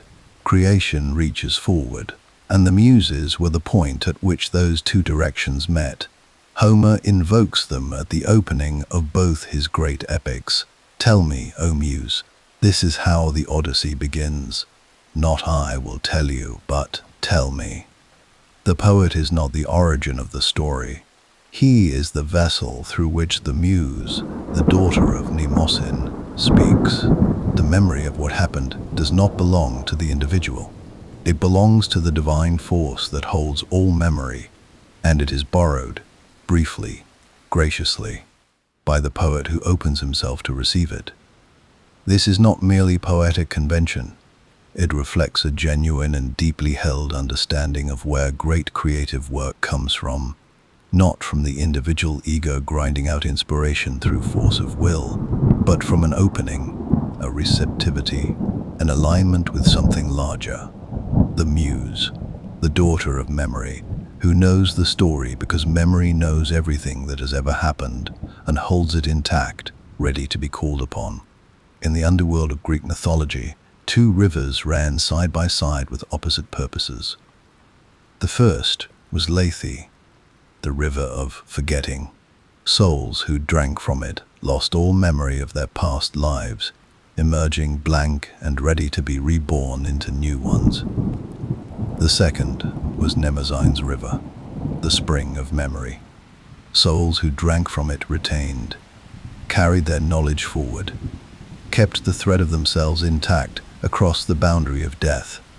In the mystery religions, those secretive initiatory traditions that ran alongside the mainstream Greek religion and offered their followers a more intimate relationship with the divine. The drinking from Mnemosyne's spring was among the most sacred acts imaginable. Initiates were taught, in preparation for death, to remember, to seek out the spring of memory in the underworld and drink deeply before drinking from Lethe, to hold onto themselves when the world of the dead pressed forgetfulness upon them. This is a theological claim of remarkable depth. The soul that remembers, the mystery tradition suggested, is the soul that survives. Identity is memory. Consciousness is memory. The self, in this understanding, is not a body or a social role or a collection of possessions. It is the accumulated continuous thread of what has been experienced and held. Mnemosyne, the goddess who held all memory, was therefore the guardian of the self, the protector of identity against the dissolution that death and time relentlessly pressed toward. The word mnemonic, any technique for aiding memory, is her name made practical. The ancient Greeks developed extraordinary methods for holding vast quantities of information in the mind. The method of loci, the memory palace, the associative techniques that allowed scholars and poets and orators to carry libraries within themselves. These were not merely useful skills. They were sacred arts, performed in devotion to the tightness of memory, practiced in the understanding that to remember well was to honor the divine force that held the world together. Without Mnemosyne, nothing accumulates. Every generation starts from zero. Every human life ends without leaving anything behind. The dead truly die.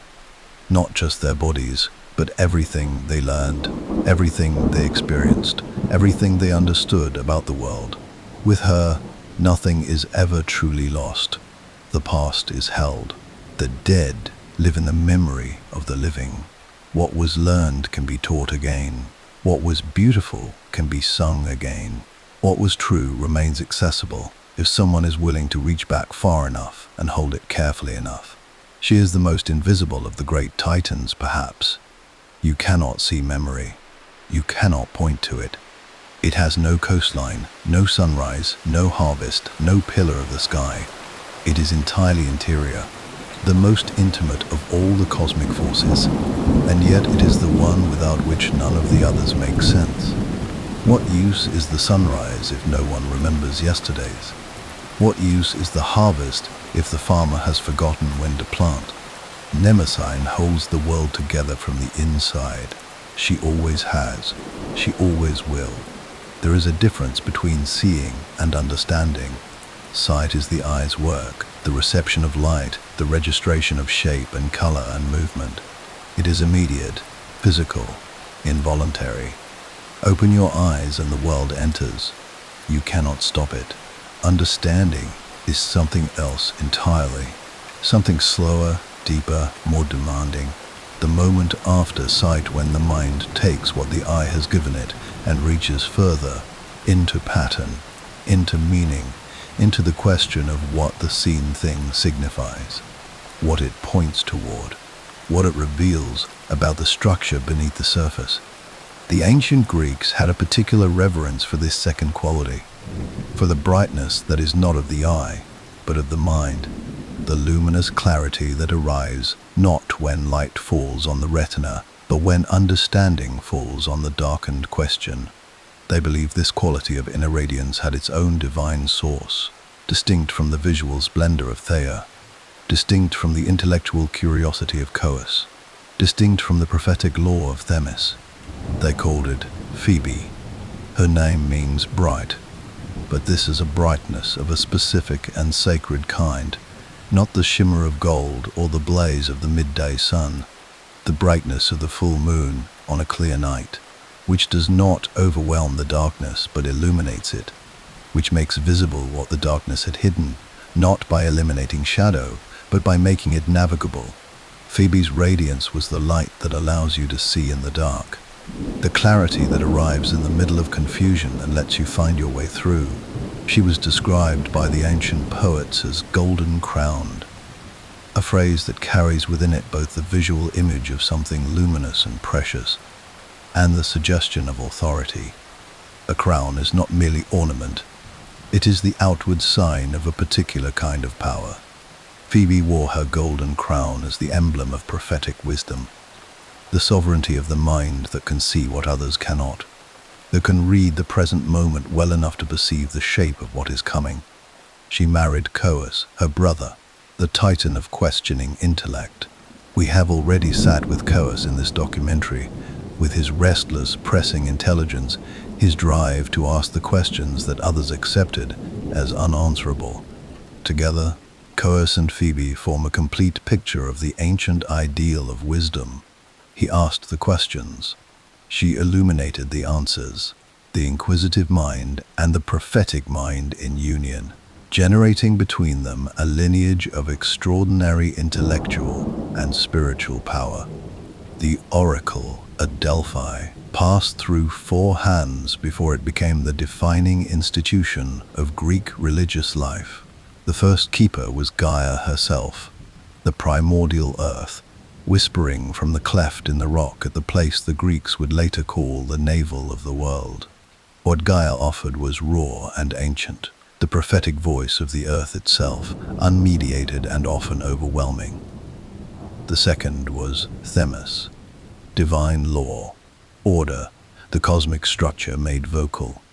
Themis refined the oracle, gave it the structure of meaning, made it answerable to the principles of justice that underlie existence. The third was Phoebe, and what Phoebe brought to the oracle was its most essential quality, the quality that would make it the most consulted, most revered, most enduring prophetic institution in the ancient world. She brought luminosity, the ability to take the deep, dark, often terrifying truths that the earth was trying to communicate and translate them into something that could be received by human minds without destroying them. The gift of making the incomprehensible visible, of turning raw prophetic power into usable, navigable light. She held the oracle until she gave it away. Her birthday gift to her grandson Apollo was the oracle at Delphi, the most precious thing she held, the deepest expression of her divine nature, passed into the hands of the god who would become its most famous keeper. And in giving it to him, she gave him her own essential quality, her brightness, her lucidity, her capacity to see in the dark and speak what she saw in terms the living world could understand. This is why Apollo was called Phoebus Apollo. Phoebus, the bright one, the radiant one.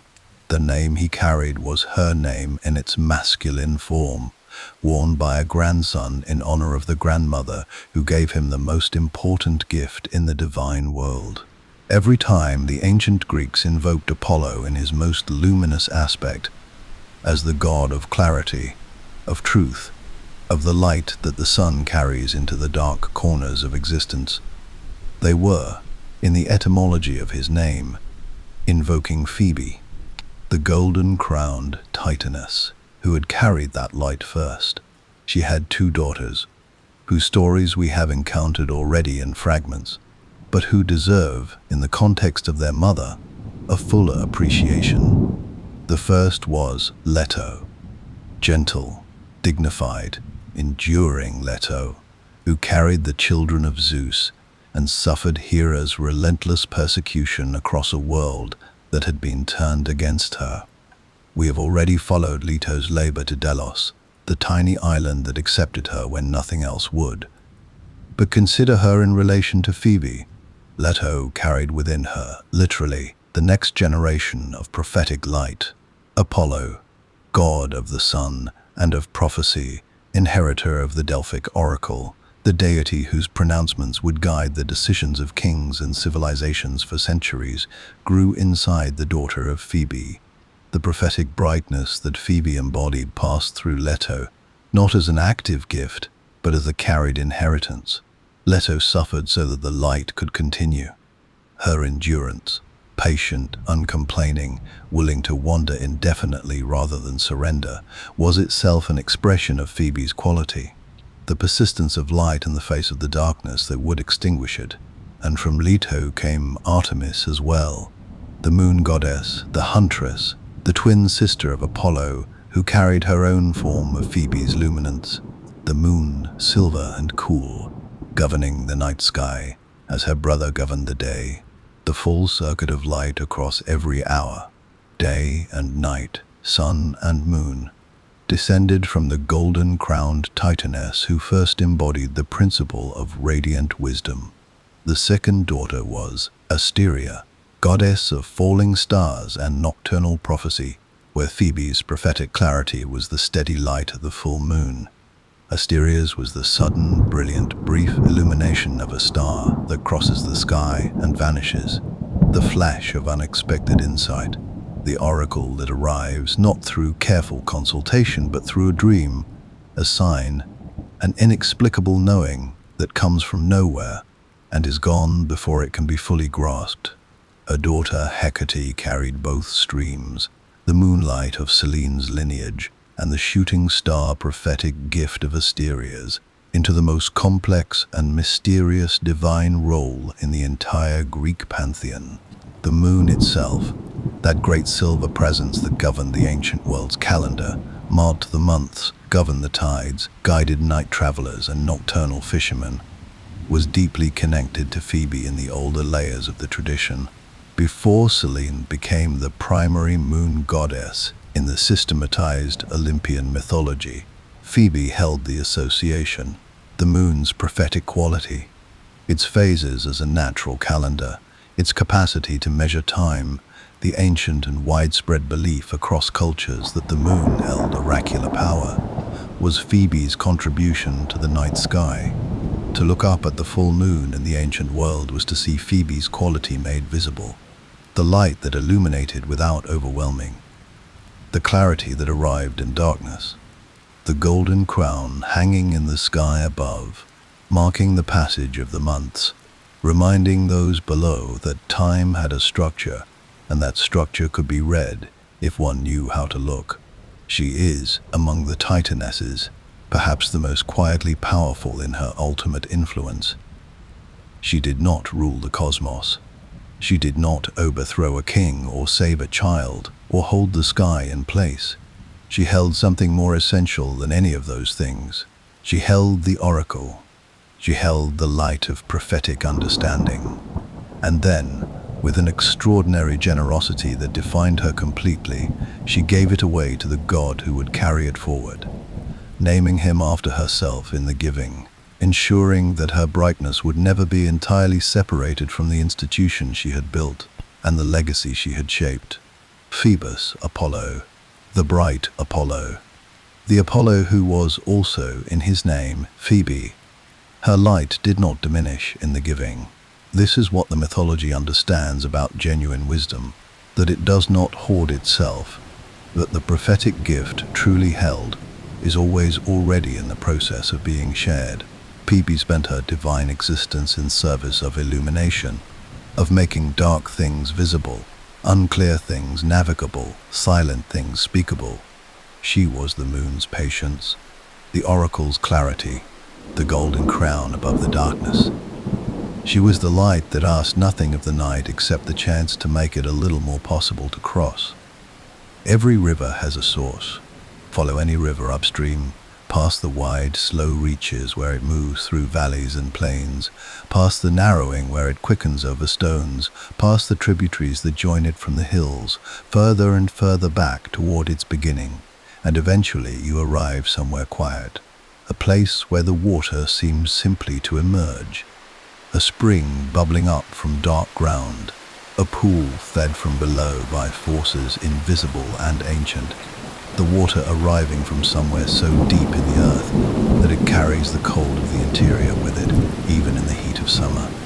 The river begins in that stillness, in that hidden underground generosity, in the water that was always there beneath the surface, waiting to be called upward into the world. The Greeks understood this. They understood that Oceanus, that great encircling river, was the boundary of the world, the frame that held everything in place. But a boundary is not a source. The frame of a painting is not where the painting comes from. Something else had to be at the origin of the world's waters, something underneath, something hidden and deep and inexhaustibly giving. That something was Tethys.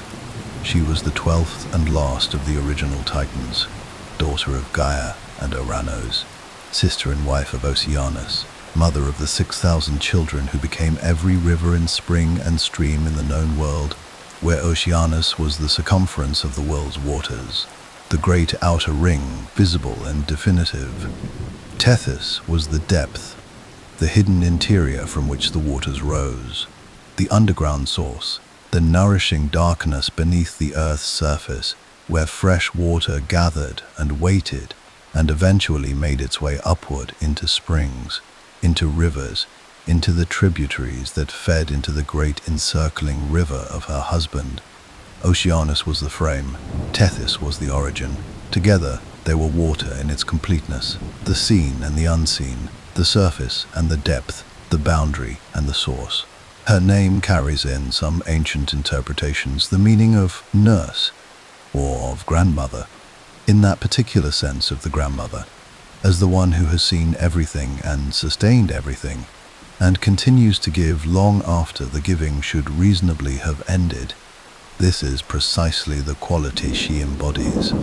Tethys was the great nurse of the world's waters, not simply their mother, which she was, having produced 3,000 river gods and 3,000 Oceanids with Oceanus, but their sustainer, the ongoing, inexhaustible source that kept the rivers running, kept the springs flowing, kept the underground channels filled even through drought and heat, and the long, difficult seasons when the surface world grew parched.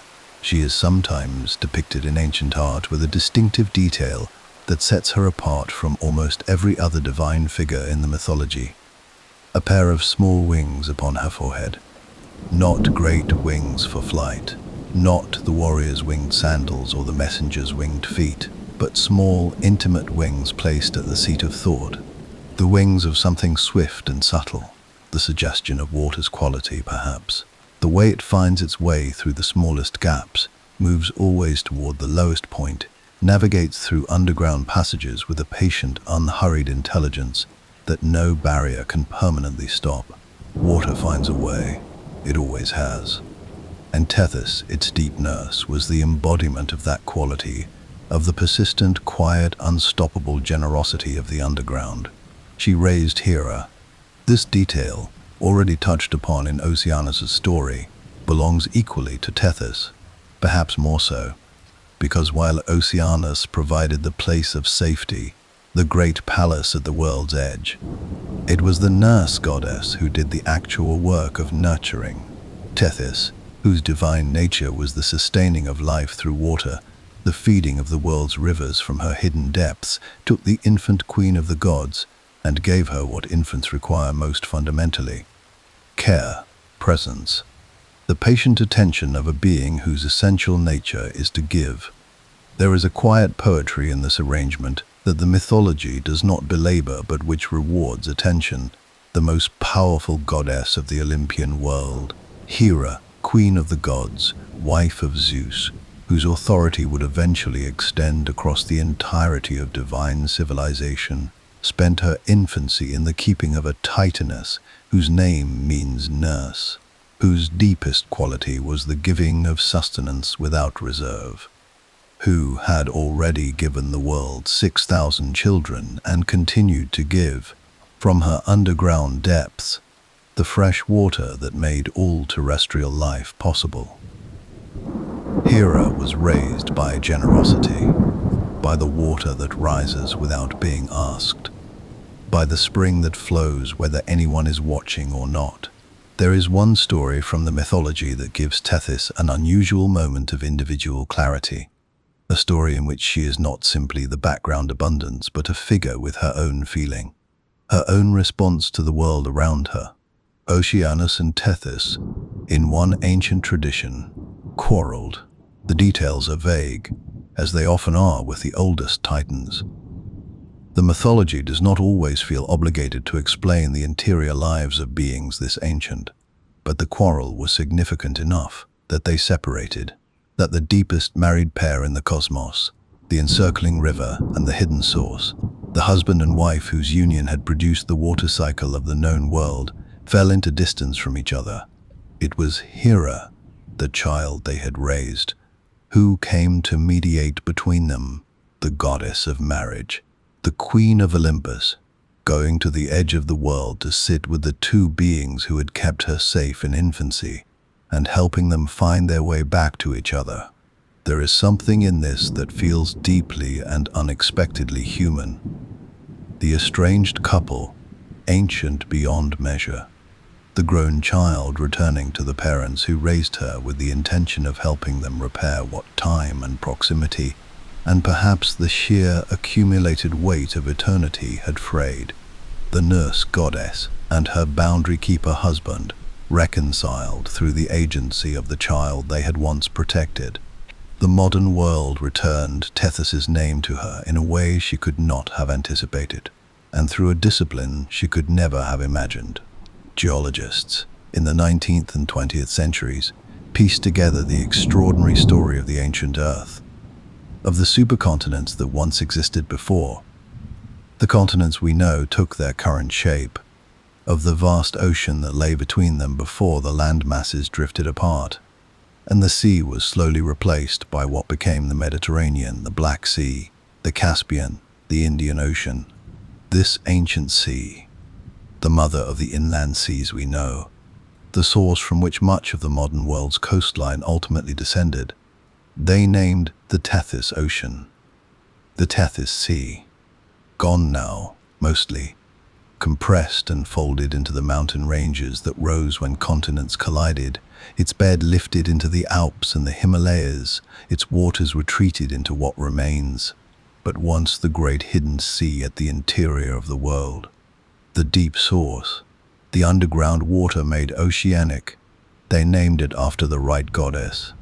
She is the last of the 12, and in her lastness there is a kind of completion, the sense that everything that needed to be said about the world's water, the world's nurturing, the world's hidden generosity has now been said. The frame of Oceanus, the depth of Tethys, the seen and the unseen, the boundary and the source. The world's rivers are still fed from below. The springs still rise from underground darkness into the light, still cold, still carrying the interior chill of something ancient and inexhaustible. Tethys is still giving. She always was. It was the nature she was born to, the divine quality she carried from the first moment of the world's existence to this one. The deep nurse of all waters, the last of the 12, and the one whose quiet generosity underlies everything that was said before her and everything that comes after.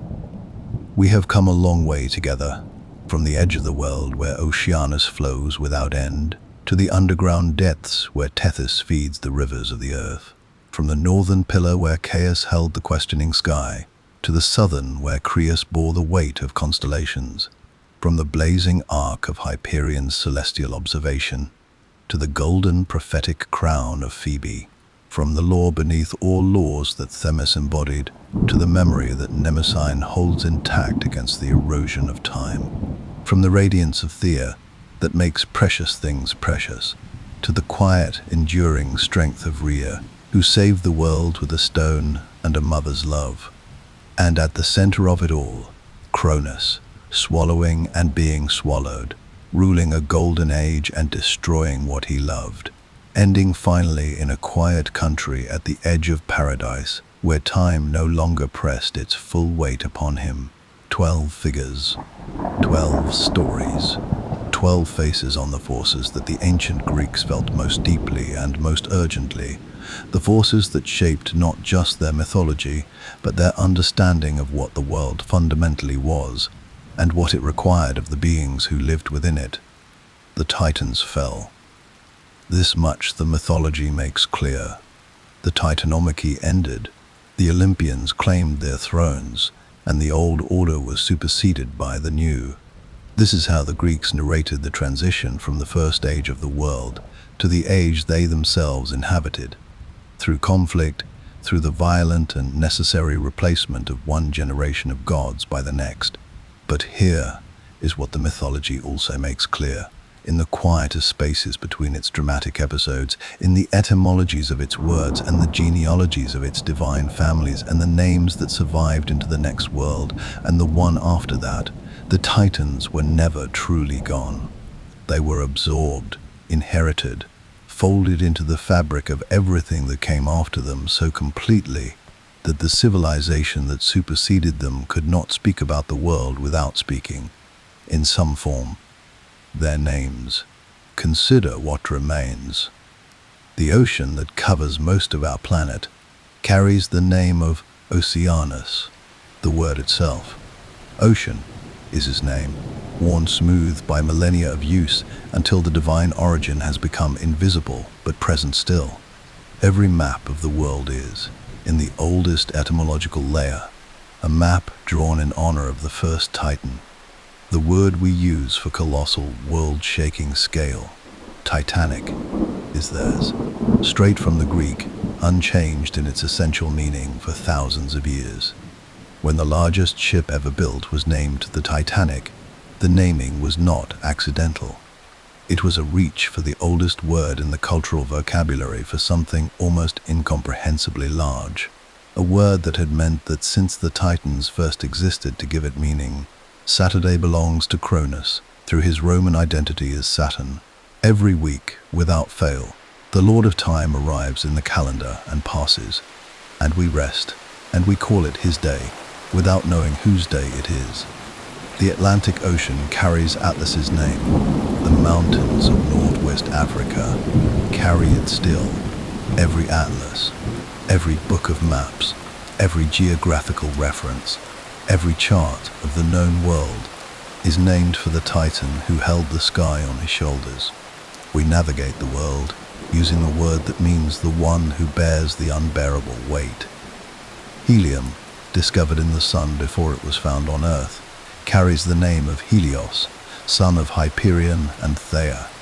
The heliocentric model of our solar system carries it too, the understanding that the sun sits at our center, that the Earth moves around it rather than the reverse, encoded in the name of a Titan's son.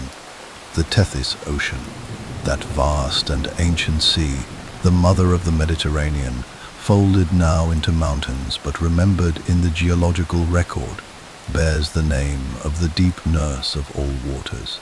The largest moon of Saturn, that ringed planet named for Cronus, is called Tethys. Another of Saturn's moons is Hyperion. Another is Iapetus. We named the moons of the Titan planet after Titans.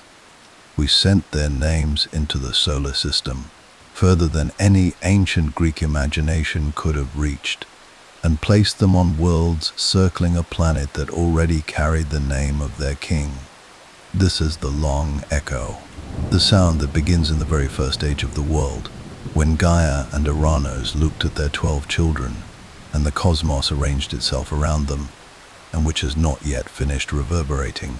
It moves through language, through science, through art, through the unconscious assumptions that shape how human beings conceive of justice, of memory, of light, of the ocean's edge, of the weight of time. The Titans did not simply exist in Greek mythology. They entered the deep structure of Western civilization's imagination and stayed there, not as objects of worship, not as figures of active religious devotion, but as the shapes that thought itself tends to take when it reaches for the oldest and largest concepts. When we speak of a titanic effort, we are reaching for Rhea's endurance. When we ask whether something is just, we are reaching for Themis's scales. When we try to remember something important, really try, with the full intention of holding it, we are reaching for Mnemosyne. When we watch the sunrise, we are watching what Hyperion first observed, Antheia first made radiant, and Helios first drove across the sky. When we wonder what lies beyond the edge of what is known, we are standing at the shore of Oceanus. The Greeks built their myths with a particular kind of genius. Not the genius of invention, exactly, but the genius of recognition, of seeing the forces that governed existence, and giving them names and faces and stories, so that the enormous and the abstract could be held in the human mind without overwhelming it. The Titans were their answer to the oldest questions, given the oldest possible forms. What holds the world together? Oceanus and Tethys, Coeus and Creus, the great pillars and the deep waters. What makes things worth seeing? Thea, golden-crowned. What makes things worth remembering? Mnemosyne, holding everything intact. What keeps things just? Themis, at the right hand of power. What does time do to the things it loves? Cronus, who swallowed his children and ruled a golden age and ended quietly in paradise, still carrying the weight of what he had done and what had been done to him. What is a mother capable of? Rhea, who gave a god a stone and hid the future in a cave in Crete. They are still here, the Titans. Not in temples, not in active worship, not in the prayers of any living tradition, but in the language, in the names we give to oceans and mountains and planets and the elements discovered in the heart of stars, in the concepts we reach for when ordinary words are not large enough, in the shapes that thought takes when it tries to grasp the oldest and most fundamental things. They were here before the Olympians, before Zeus claimed his thunderbolt, and Poseidon his trident, and Hades his kingdom of the dead, before the heroes walked the earth, and the monsters were slain, and the great age of myth moved through its arc toward the world we now inhabit. The Titans were the first, and the first things do not disappear. They become the ground,